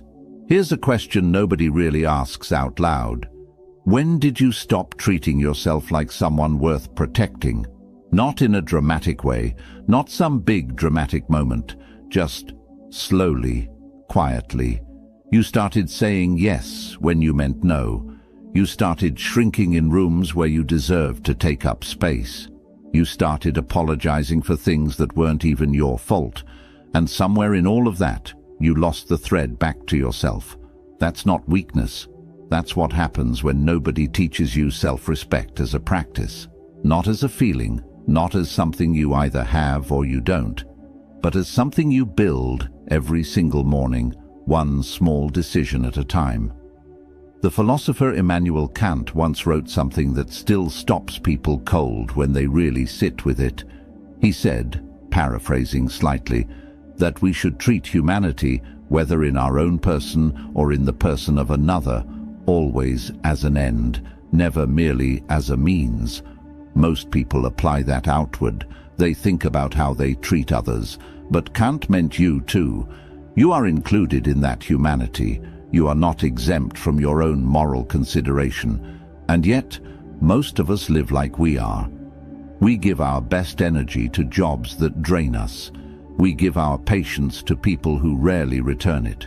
We give our mornings to everyone else's notifications before we've even taken a single breath for ourselves. This video is about changing that. Not with motivation that evaporates by Tuesday, not with a feel-good list you'll forget, but with 9 real grounded lessons, the kind that rewire how you actually think about yourself over time. We're going through all 9 today, and I need you to stay for every single one, because they build on each other. Skip one, and you might miss the exact thing that clicks everything else into place. So, if this already resonates, go ahead and like this video right now. It takes 1 second, and it tells me to keep making content like this. Drop a comment below and tell me, on a scale of 1 to 10, how much do you actually respect yourself right now? Be honest, nobody's judging. And share this with someone in your life who quietly needs it. You probably already know who that person is. Subscribe if you're new here. We do this work together on this channel, every week. All right, let's get into it. If you showed up today, you are already ahead of who you were yesterday. Drop this in the comments. I am becoming. Lesson 1. Stop waiting for someone else to see your value. There's a pattern that almost nobody talks about, and it's exhausting to live inside of. It's the pattern of waiting for your boss to finally acknowledge the work you've been quietly doing for months, waiting for that person, maybe a parent, maybe a partner, to finally say, "I see you. I'm proud of you. You matter." Waiting for external permission to feel good about who you are. And here's the painful part. Sometimes that acknowledgement never comes. Not because you don't deserve it, but because other people are so busy managing their own inner chaos, their own insecurities, their own blind spots, that they simply can't see you clearly. It's not always intentional, but the effect on you is real either way. The philosopher Jean-Jacques Rousseau spent considerable time writing about what he called amour propre, a concept that translates roughly as self-love, contingent on the opinions of others. His thinking may suggest that when a person's sense of worth becomes entirely dependent on external recognition, something quietly fractures in their relationship with themselves.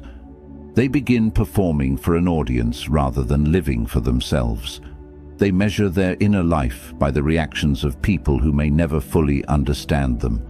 That habit can follow you well into adulthood, and most people don't even recognize it's happening.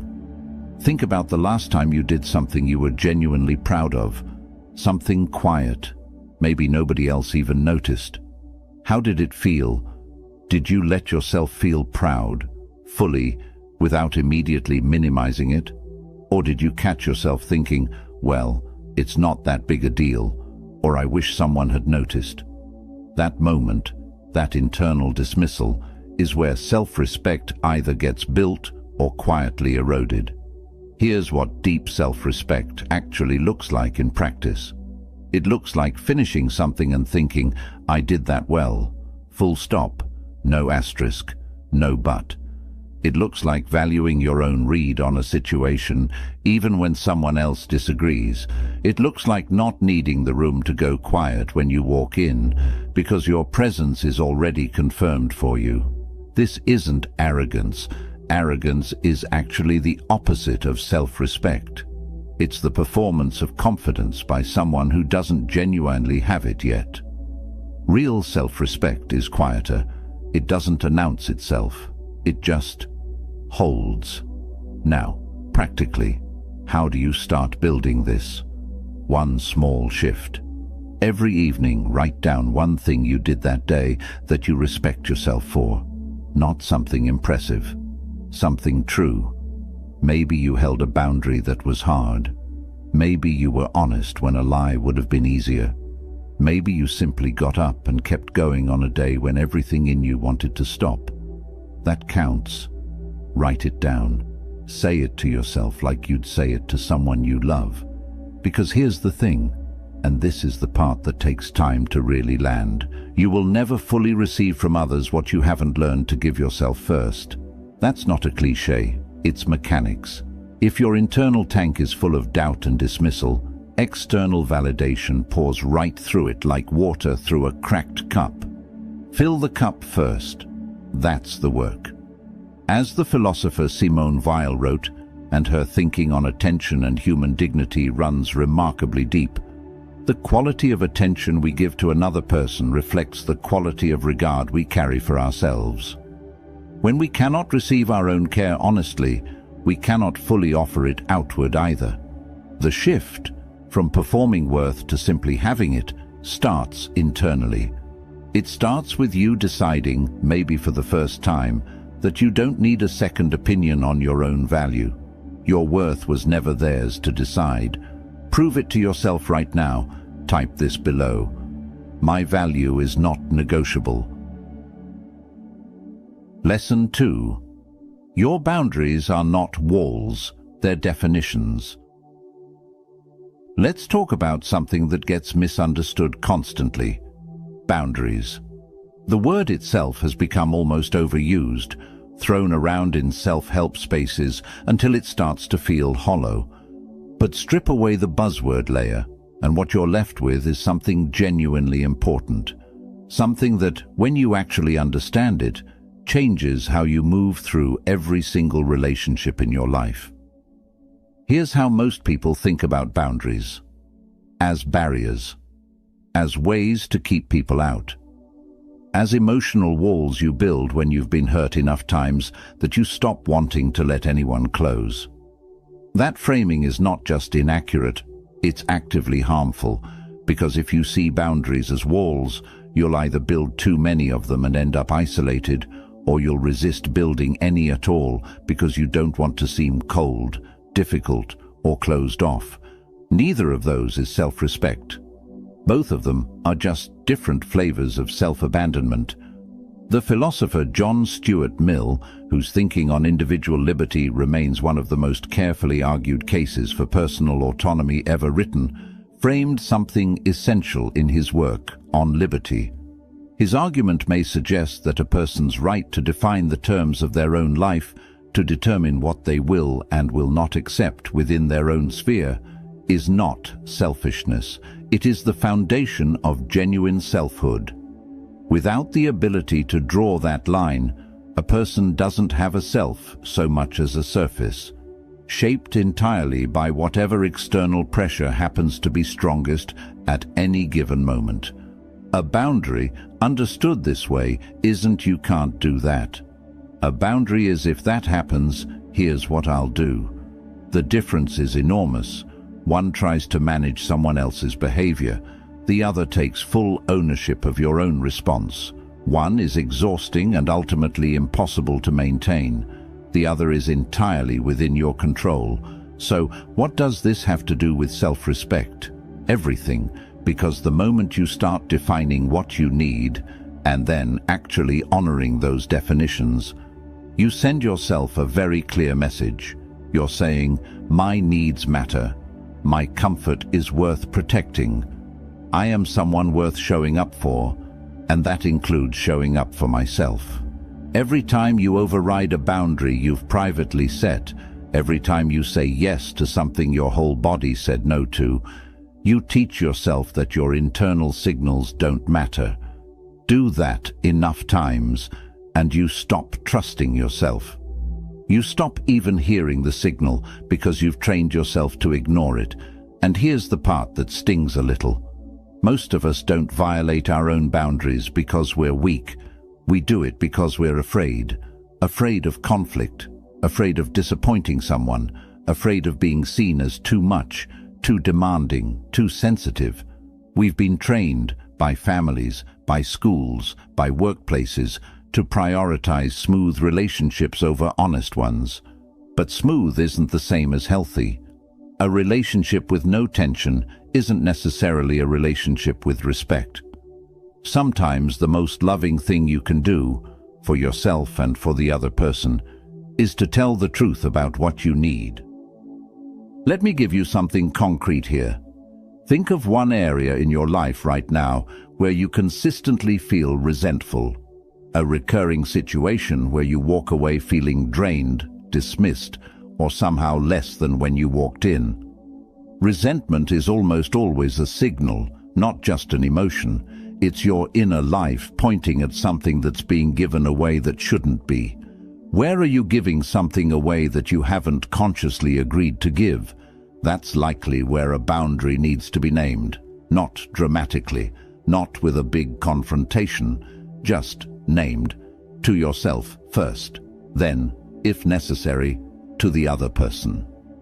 The morning practice here is simple but not easy. Before you start your day, before you check your phone, before you respond to anything, spend 2 minutes asking yourself, what do I actually need today? Not what's expected of me, not what's on the list. What do I need? And then, this is the part most people skip. Try to give yourself at least one version of that thing before you give your energy anywhere else. That's not selfish, that's sustainable. A plane that runs out of fuel doesn't help anyone reach their destination. And you already know what it feels like to run on empty. You've done it. It doesn't produce your best work, your warmest relationships, or your most honest self. It just produces survival mode with a polite face on. You were made for more than survival mode. As Mill's philosophy may suggest, People who live according to clearly defined personal principles tend to experience more genuine freedom than those who simply drift according to social expectation. Because clarity, even when it's uncomfortable in the short term, builds integrity over time. It lets people know where you actually stand. And it lets you know that your voice matters enough to use.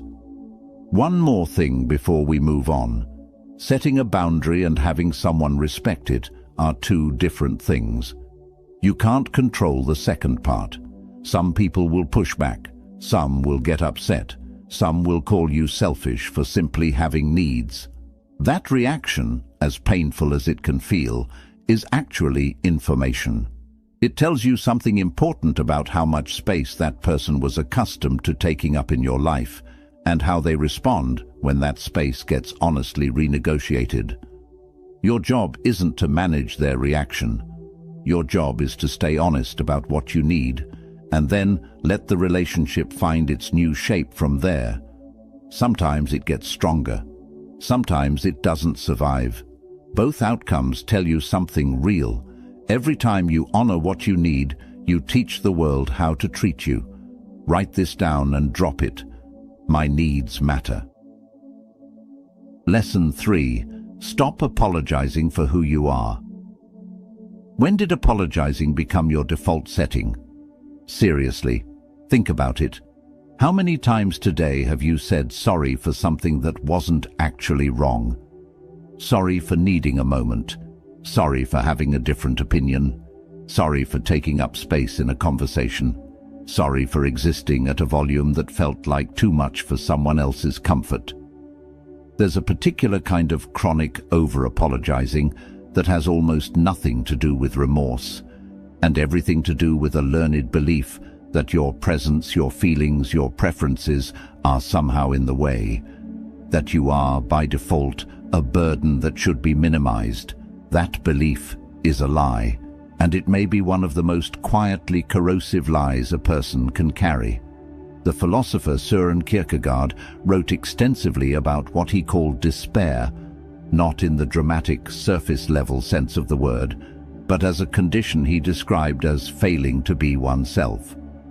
His thinking may indicate that the deepest form of human suffering is not external hardship, but the internal experience of living as a diluted, pre-apologized version of who you actually are, performing smallness as a form of safety, editing yourself before anyone else gets the chance to reject you.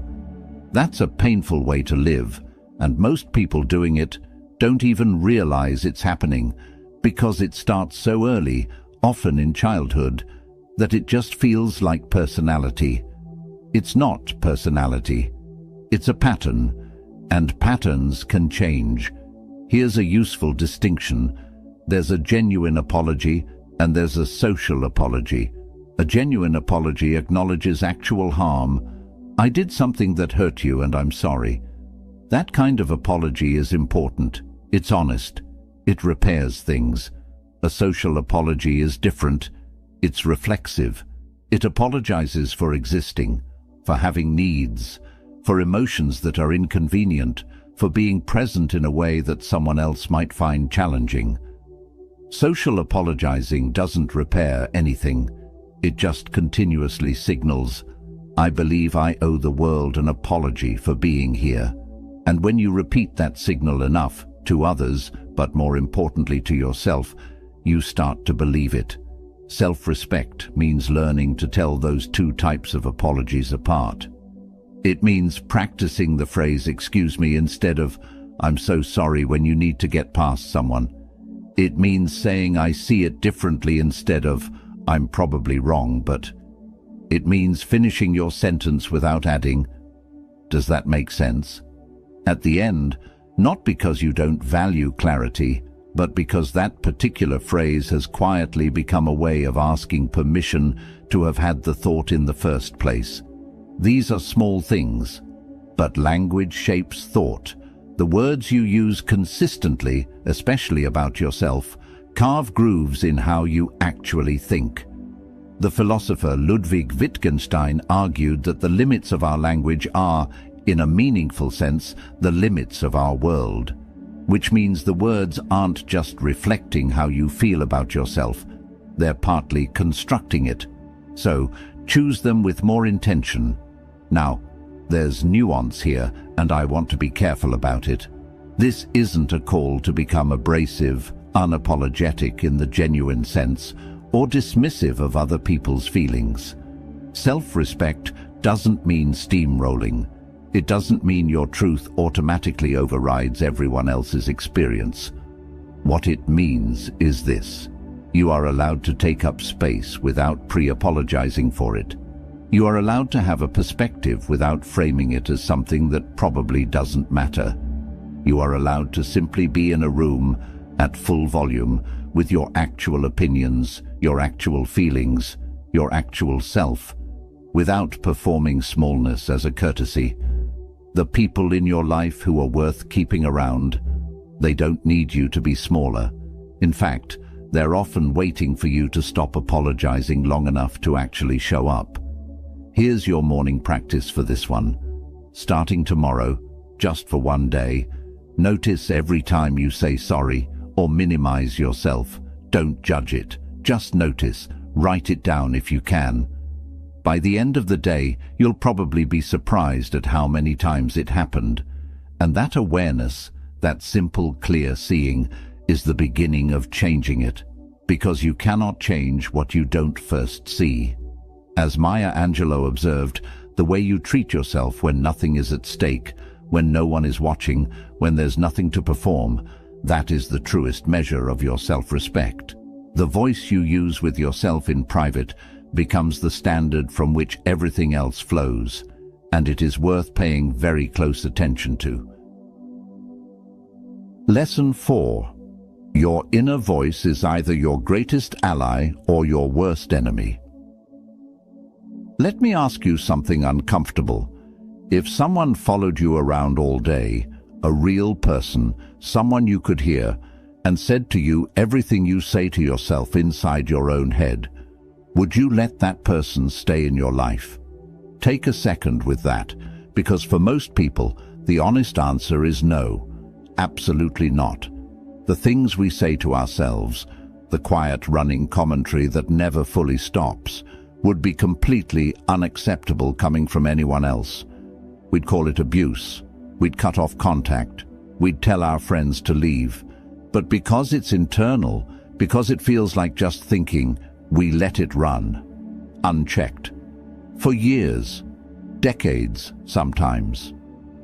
The philosopher William James, one of the founders of American pragmatist philosophy, and a man who spent years wrestling with his own profound self-doubt, wrote something that still appears remarkably relevant to how we experience our inner lives. His thinking may suggest that the self is not a fixed, singular thing, but rather a collection of social and personal selves, some more honest than others, and that the voice we use in private conversation with ourselves tends to be the one that shapes all the others. It is the foundational voice, the one from which our actions, our relationships, and our sense of possibility all flow. Which means your inner voice isn't just background noise. It's an active participant in how your life unfolds. So, what does yours sound like? For a lot of people, it sounds like a critic who was never hired for the job, but showed up anyway and never left. It points out every flaw in real time. It replays every embarrassing moment at 3 in the morning with perfect, unforgiving clarity. It says things like, "You always do this, and you'll never change, and who do you think you are?" Phrases that are not only unkind, but statistically inaccurate, because always and never are almost never true. Here's what's worth understanding. That critical voice didn't originate with you. Nobody is born with a vicious inner critic. That voice is assembled piece by piece from things that were said to you, implied to you, or consistently modeled around you, usually early in life. A parent's disapproval, a teacher's dismissal, a peer group's casual cruelty. Over time, those external voices get internalized. They become yours, or at least you start to experience them as yours. But they're not originally. And recognizing that, really seeing it, creates a small but significant gap, a space where you can start to question whether the voice is accurate, rather than just automatically believing it, because it's loud and familiar. The morning practice here is one of the most important in this entire video. When you wake up tomorrow, before the phone, before the news, before the to-do list, spend 3 minutes just listening to what your inner voice is already saying. Don't engage with it. Don't argue with it. Just observe it the way you'd observe traffic from a window. Notice the tone. Notice the content. Is it problem-solving or is it punishing? Is it preparing you for the day, or is it already cataloguing your inadequacies before you've even stood up? Then, and this is the shift, choose one thing to say to yourself that is both honest and kind. Not fake. Not affirmations that feel like lying to yourself. Something real and something gentle. Something like, today is going to ask things of me, and I'm going to handle it as well as I can. Or simply, I'm still here. That counts for something. That's it. That's the practice. Small, daily, compounding. Because what philosophy has pointed toward across centuries, from the Stoics to the existentialists, is that the inner life responds to sustained attention and intentional direction. It is not fixed. The philosopher Aristotle argued that character itself is not something we are born with fully formed, but something we develop through repeated practice. Which means the inner voice you carry today is not necessarily the one you must carry forever. You are not stuck with the voice you inherited. You can build a better one. That's not naive optimism. That's ancient wisdom with a human face on it. One more thing. The goal here is not to create an inner voice that's relentlessly positive, because that's its own kind of distortion. The goal is accuracy with kindness. An inner voice that tells you the truth, but tells it to you the way a genuinely good mentor would. Someone who sees your flaws clearly and still fundamentally believes in your capacity. Someone who holds you accountable without holding you in contempt. That voice is available to you. You may just have to build it yourself. As the Stoic philosopher Marcus Aurelius wrote in his private journals, not for an audience, just for himself, which makes it somehow more honest. You have power over your mind, not outside events. Realize this, and you will find strength. He wrote that to himself. As a reminder, because even he, emperor, philosopher, one of the most powerful men in the ancient world, had to keep redirecting his own inner voice back towards steadiness. If he needed the practice, you're allowed to need it too. The way you talk to yourself changes everything. Start the shift right here. Drop this in the comments. I speak to myself with kindness.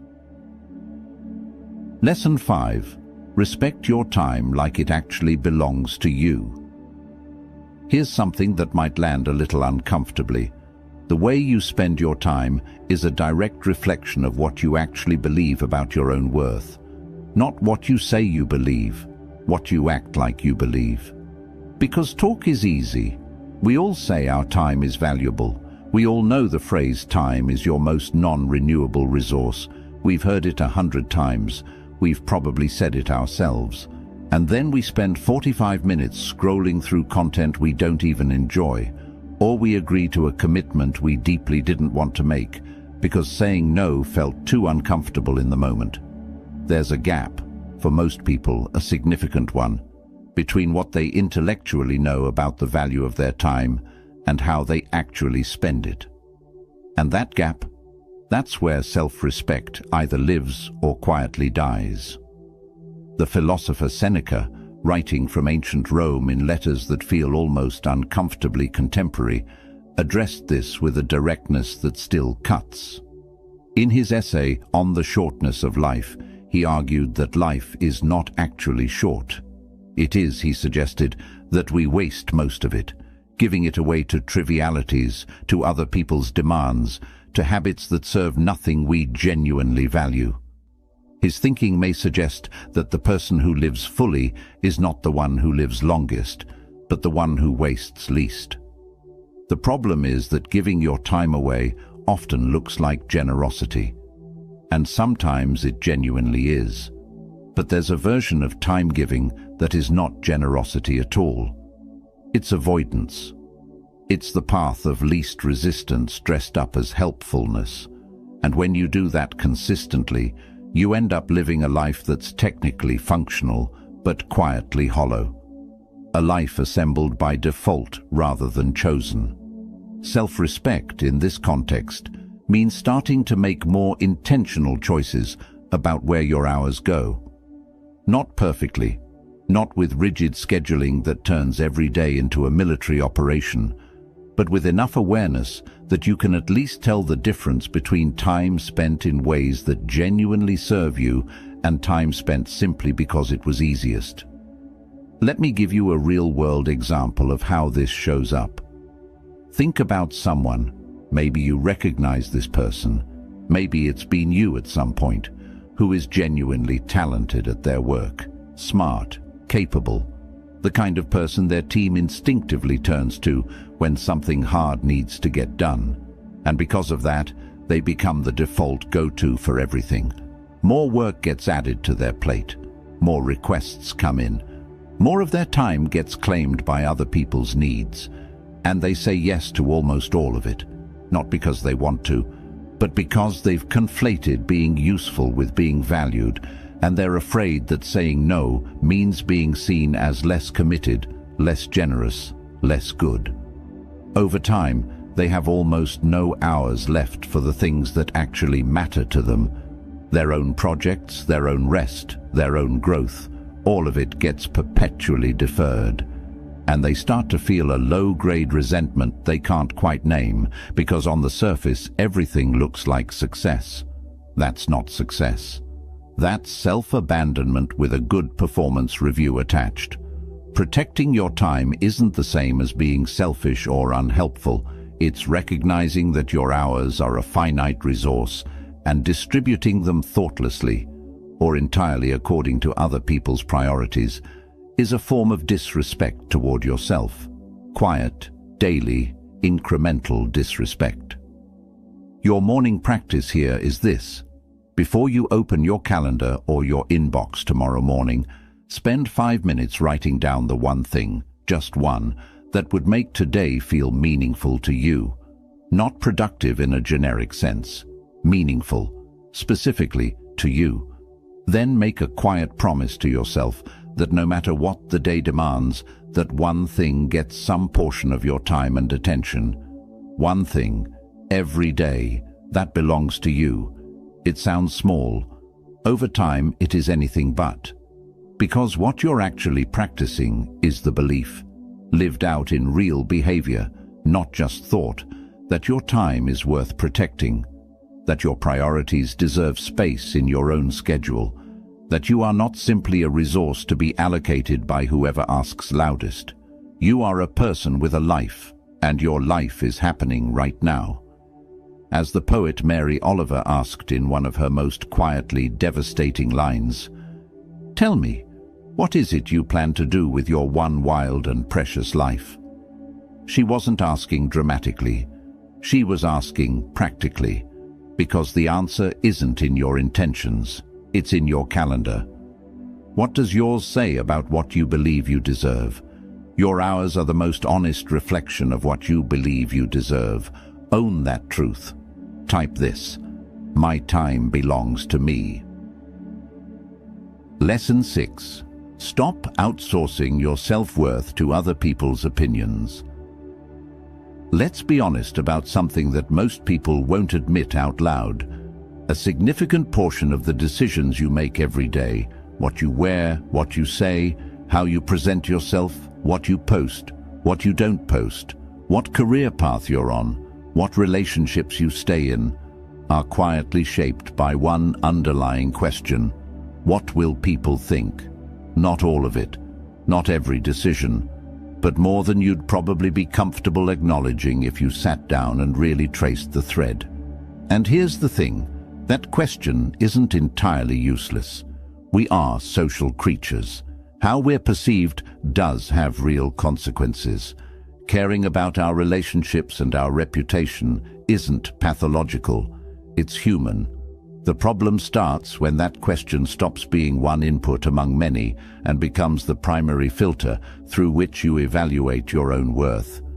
When you can't feel good about a decision until someone else confirms it.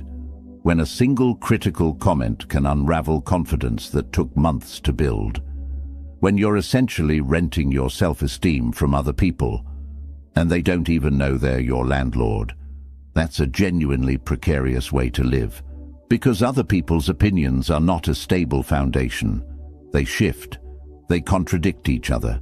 They're often more about the person giving them than about you, and they are entirely outside your control, which means if they're running your internal life has no stable ground under it at all.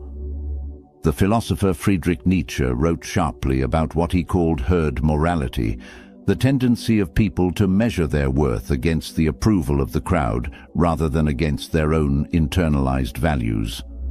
His thinking may suggest that a person who lives primarily for external validation has, in a meaningful sense, outsourced their autonomy. They are not living their own life. They are performing a version of life shaped by whoever is watching. The key insight here, we're not actually reading people's minds. We're projecting. We're taking a look, a pause, a neutral expression, and filling it with meaning. Usually the most threatening meaning our insecurity can generate, which means a significant portion of the judgment you're trying to avoid may not even be real. You're managing a threat that exists primarily in your own head, built from incomplete information, filtered through your own fears. That's exhausting. And it's worth stopping to really feel how exhausting it is. Now, there's an important distinction to make here. Not all feedback is projection. Not all opinions are irrelevant. There are people in your life, maybe a mentor, a genuinely close friend, someone who has earned the right to be honest with you, whose perspective is worth weighing carefully. Their observations can help you see blind spots. That's not outsourcing your worth. That's being open to growth. The difference is this: feedback from someone who knows you, respects you, and wants good things for you, that's worth considering. The ambient noise of general opinion, social media reaction, casual judgment from people who don't know your full story, that is not a reliable source of information about your value. Treating it as one is where the damage gets done. The philosopher Epictetus, who was born into slavery and built an entire philosophy around what remains within our control, kept returning to a single distinction that cuts through almost every anxiety about external opinion. Some things are in our power, and some things are not. What other people think of us falls firmly in the second category. Spending significant energy trying to manage, fix, or earn good opinions is, in his framing, a fundamental misallocation of the only resource we actually own, our own attention and response. Your morning exercise here is this: think right now, not in some abstract future, but right now, about whose opinion of you actually deserves significant weight. Write those names down. Keep the list honest and short. 2 people, 3, maybe 5 if you're genuinely lucky. Then, next time you find yourself spiraling over what someone might think, ask yourself, is that someone on the list? If yes, the concern is worth examining. If no, and it usually is a no, you're allowed to set it down. You're not required to carry every opinion someone has formed about you. Most of those opinions were formed quickly, from limited information, and revised or forgotten by the person who had them within days. You have held on to them far longer than the person who generated them. That's not loyalty, that's self-punishment. Deep self-respect means gradually, deliberately, moving your center of gravity inward. Not becoming indifferent to others, but becoming more rooted in your own honest assessment of yourself than in the shifting weather of external perception. As Epictetus wrote, "It's not what happens to you, but how you react to it that matters." Other people's assessments of your worth are events that happen to you. They are not verdicts, they are not facts, they are simply things that occurred, and what you do with them is entirely, completely yours to decide. Nobody can take that from you, not unless you hand it over. Stop handing your power to people who never asked for the responsibility. Reclaim it right now. I define myself. Lesson 7. Honor your own commitments, especially the ones you make to yourself. Quick question. If a friend asked you for a favor, something meaningful, something they genuinely needed, and you said yes, would you follow through? Almost certainly, because breaking a commitment to someone else has social consequences. There's accountability built in. They're counting on you. Their disappointment is real and visible and uncomfortable. Now, think about the last commitment you made to yourself. Something you said you'd do. Start that project. Take better care of your health. Spend less time on things that drain you. Begin something you've been postponing for months. Did you follow through? For most people, the honest answer is not consistently. And the reason isn't laziness or lack of motivation. Not really. The reason is that breaking a commitment to yourself has no immediate visible consequence. Nobody is disappointed. Nobody sends a follow-up message. The only person who knows is you. And you've become very good at forgiving yourself quickly enough that the discomfort doesn't fully register. But here's what's actually happening underneath that pattern. Every time you make a promise to yourself and don't keep it, you are, at a deep subconscious level, registering yourself as unreliable. Not consciously, not dramatically, just quietly, incrementally, building a case that your own word doesn't quite mean anything, that you don't quite mean anything, at least not enough to follow through for. The philosopher Aristotle spent considerable time thinking about what he called akrasia, the phenomenon of acting against one's own better judgment. His analysis may suggest that this isn't simply a failure of willpower, it's a failure of integrated character. When what we do consistently contradicts what we say we value, the resulting dissonance doesn't just feel uncomfortable, it erodes the coherence of the self over time. We become, in a meaningful sense, strangers to ourselves. In other words, you build trust in yourself the same way you build trust with anyone else, through repeated, small acts of following through, which means every time you honor a commitment to yourself, even a minor one, even one nobody else sees, you are actively building the psychological foundation that makes larger acts of self-respect possible, and every time you don't, you're quietly chipping away at it.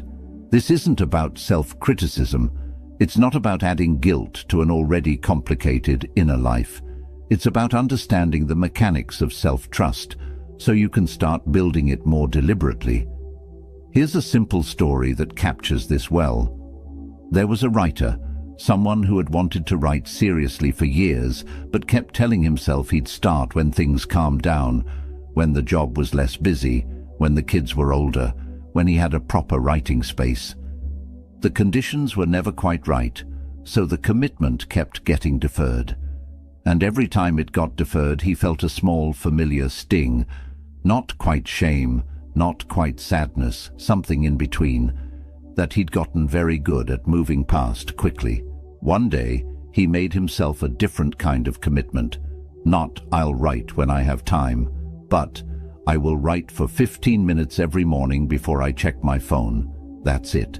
15 minutes. Small enough to be undeniable, specific enough to be trackable, and attached to an existing habit, the morning routine, so it didn't require willpower from scratch every day.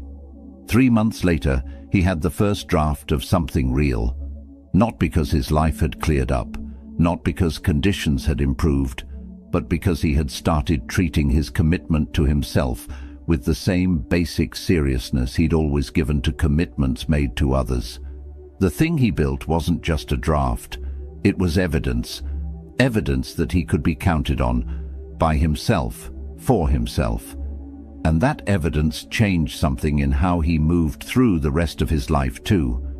That's what self-respect looks like in motion, not grand gestures, not dramatic reinventions, just the daily practice of meaning what you say to yourself. Your morning practice here is this: make one commitment to yourself today. Just one, make it specific. Not "I'll be healthier, but I will drink water before coffee this morning." Make it small enough that there is no reasonable excuse for not doing it. And then, do it. Not because the outcome matters enormously, but because the act of following through sends you a message that compounds over time. I keep my word, even to myself. That sentence, lived out over weeks and months, rewires something fundamental. As Aristotle observed, we are what we repeatedly do. Excellence, then, is not an act, but a habit. He wasn't talking about talent. He was talking about repetition, about the slow, unsexy, profoundly powerful work of becoming someone through consistent behavior. You become someone who respects themselves by repeatedly acting like someone who respects themselves. The feeling follows the behavior, not the other way around. That's the sequence most people get backwards. They wait to feel worthy before they act worthy. But philosophy, across centuries, across cultures, points in the same direction. Act first. Feel it catch up. It will catch up. Every small promise you keep to yourself builds the person you are becoming. Seal that commitment. Drop this: I keep my word to myself. Lesson 8. Embrace solitude without feeling like something is wrong with you.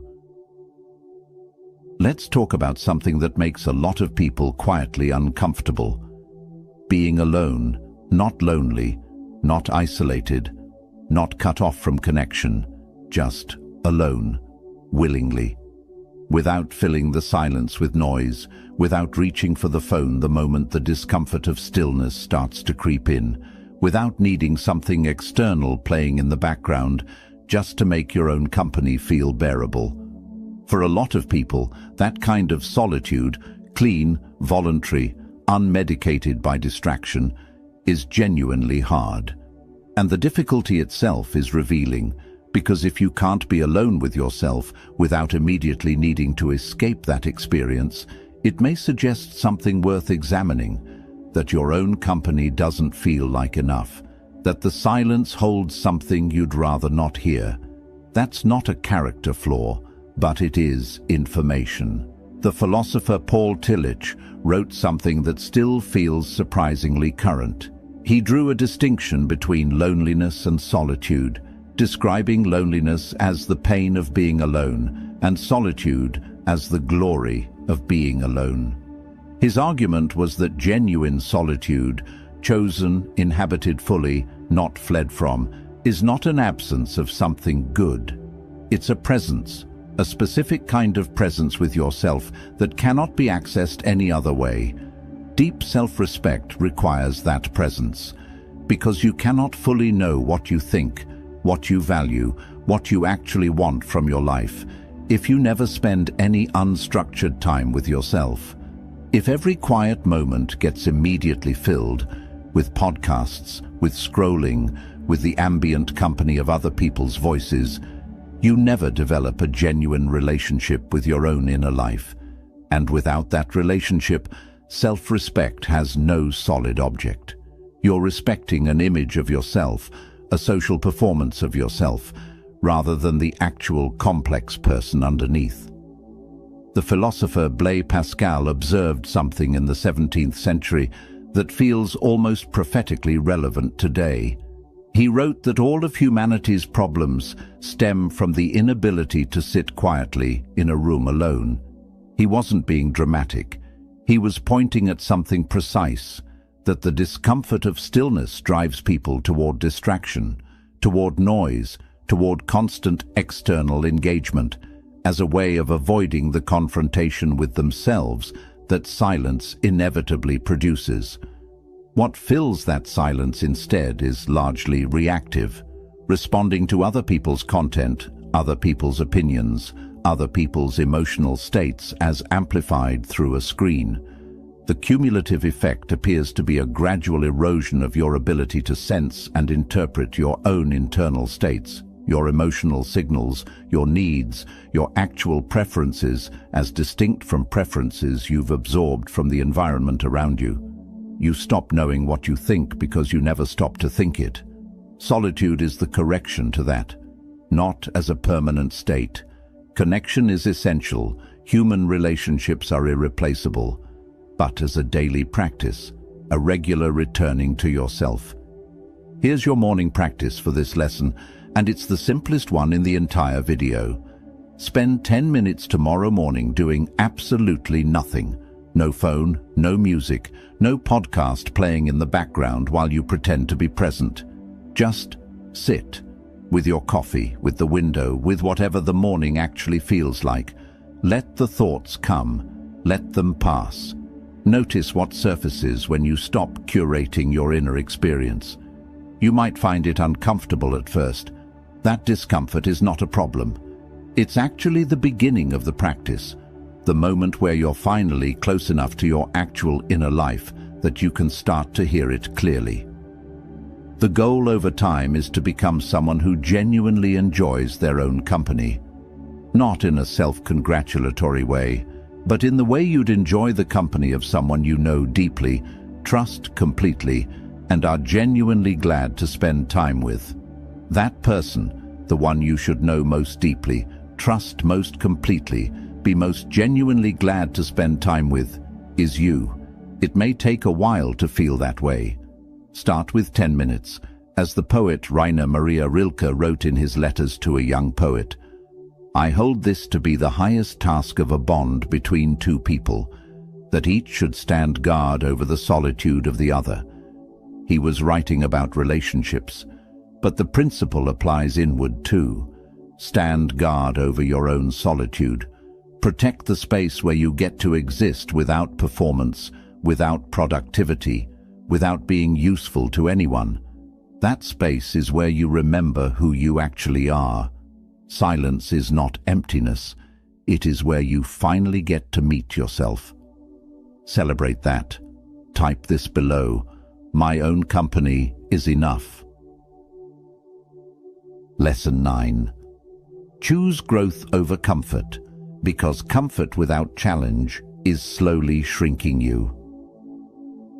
We've arrived at the 9th lesson, and I want to be careful with this one, because it's probably the most misused idea in the entire self-improvement space, and I don't want to add to that problem. Get comfortable with being uncomfortable. You've heard that. Probably too many times. Said too loudly, too confidently, usually by someone who makes it sound like discomfort is always productive and ease is always suspect.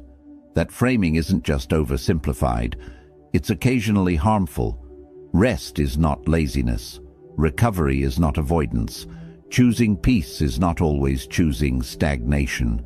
So let me reframe this more carefully. The issue isn't comfort itself. Comfort is not the enemy. The issue is chronic comfort as a default, the pattern of consistently choosing what's familiar, what's safe, what requires nothing new from you, not because you need rest, but because growth has started to feel like something you'll get to eventually. Someday, when conditions are better. That someday has a cost, and it's paid quietly, over time, in the slow narrowing of what you believe yourself to be capable of. The philosopher John Dewey, whose thinking on experience and growth remains one of the most carefully argued cases for continuous human development ever assembled, suggested that genuine learning doesn't happen in comfort. It happens at the edge of experience, where what you currently know meets what you haven't encountered yet. His philosophy may indicate that a life without that edge isn't simply a comfortable life. It's a contracting one, The person who never stretches doesn't stay the same size. They quietly shrink. Too far inside the comfort zone, you plateau. Nothing changes. The skills you have stay exactly where they are. Too far outside it, you get overwhelmed, freeze, or collapse into avoidance. Right at the edge, that's where the real work happens.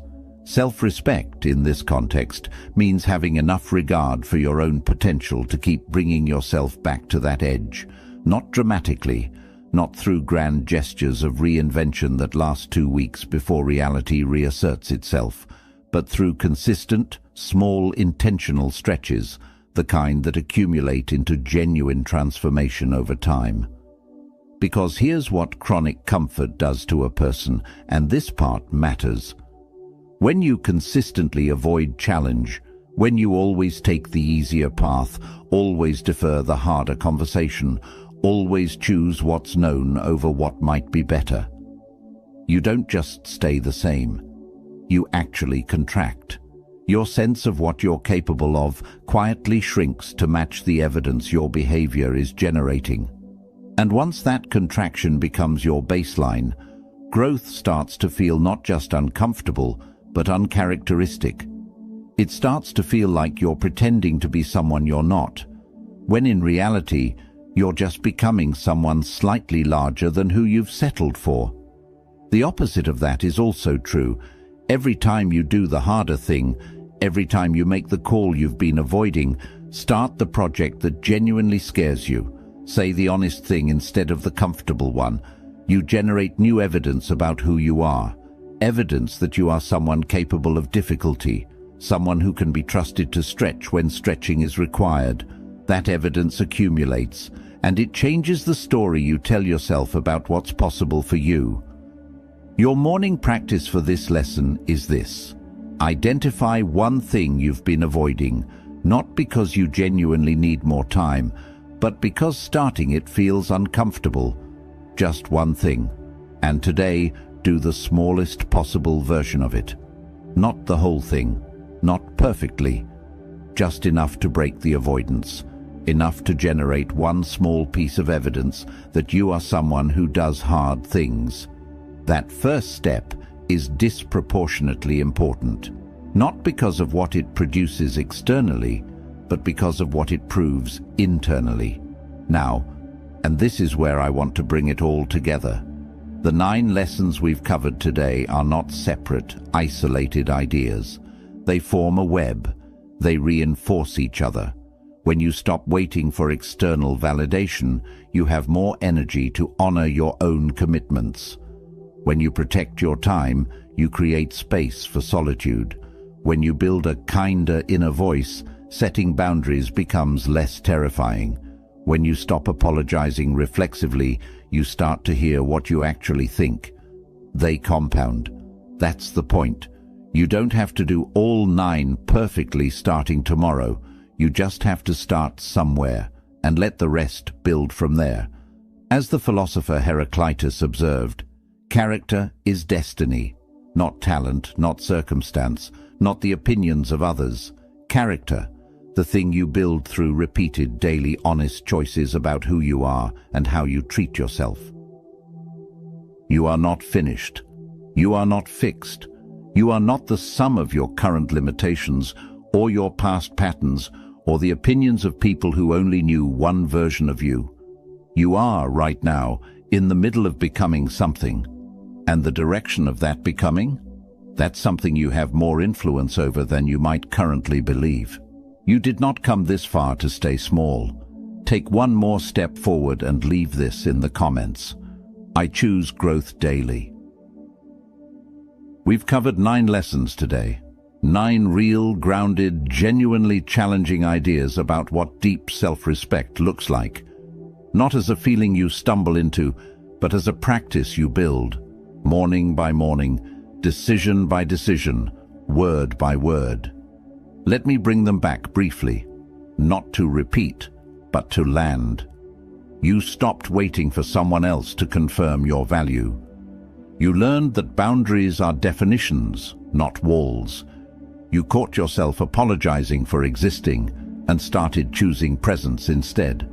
You listened to your inner voice, really listened, and decided to start building a better one. You looked at your calendar and asked whether it reflects someone who believes their time matters. You stopped renting your self-worth from other people's opinions and started moving your center of gravity inward. You made a commitment to yourself and kept it, because that's how self-trust gets rebuilt. You sat in solitude long enough to remember who's actually there, and you brought yourself back to the edge of growth, because that edge is where you actually live. 9 lessons, one underlying truth threading through all of them. You are worth showing up for, fully, consistently, starting now, not when you've fixed everything, not when you've earned it through enough suffering or enough achievement or enough years of trying, not when someone important finally sees it, now, as you are, with everything unresolved and everything still in motion. That's not a comfortable idea for a lot of people. Comfort is earned, we're taught. Worth is conditional. Rest is a reward for productivity. Self-regard is something you build toward, not something you start from. But what if that sequence is simply wrong? What if self-respect isn't the destination? What if it's the starting point? What if the version of you who shows up each morning and chooses to treat themselves with dignity and seriousness and genuine care? What if that's not the end result of all the work, but the condition that makes all the other work possible? The philosopher William James wrote that the greatest revolution of his generation was the discovery that human beings, by changing the inner attitudes of their minds, could change the outer aspects of their lives. He wrote that not as a motivational slogan. He wrote it as a philosophical conclusion, arrived at through years of thinking carefully about how human beings actually change and what makes that change possible. Your inner attitudes are not fixed. Your story is not finished.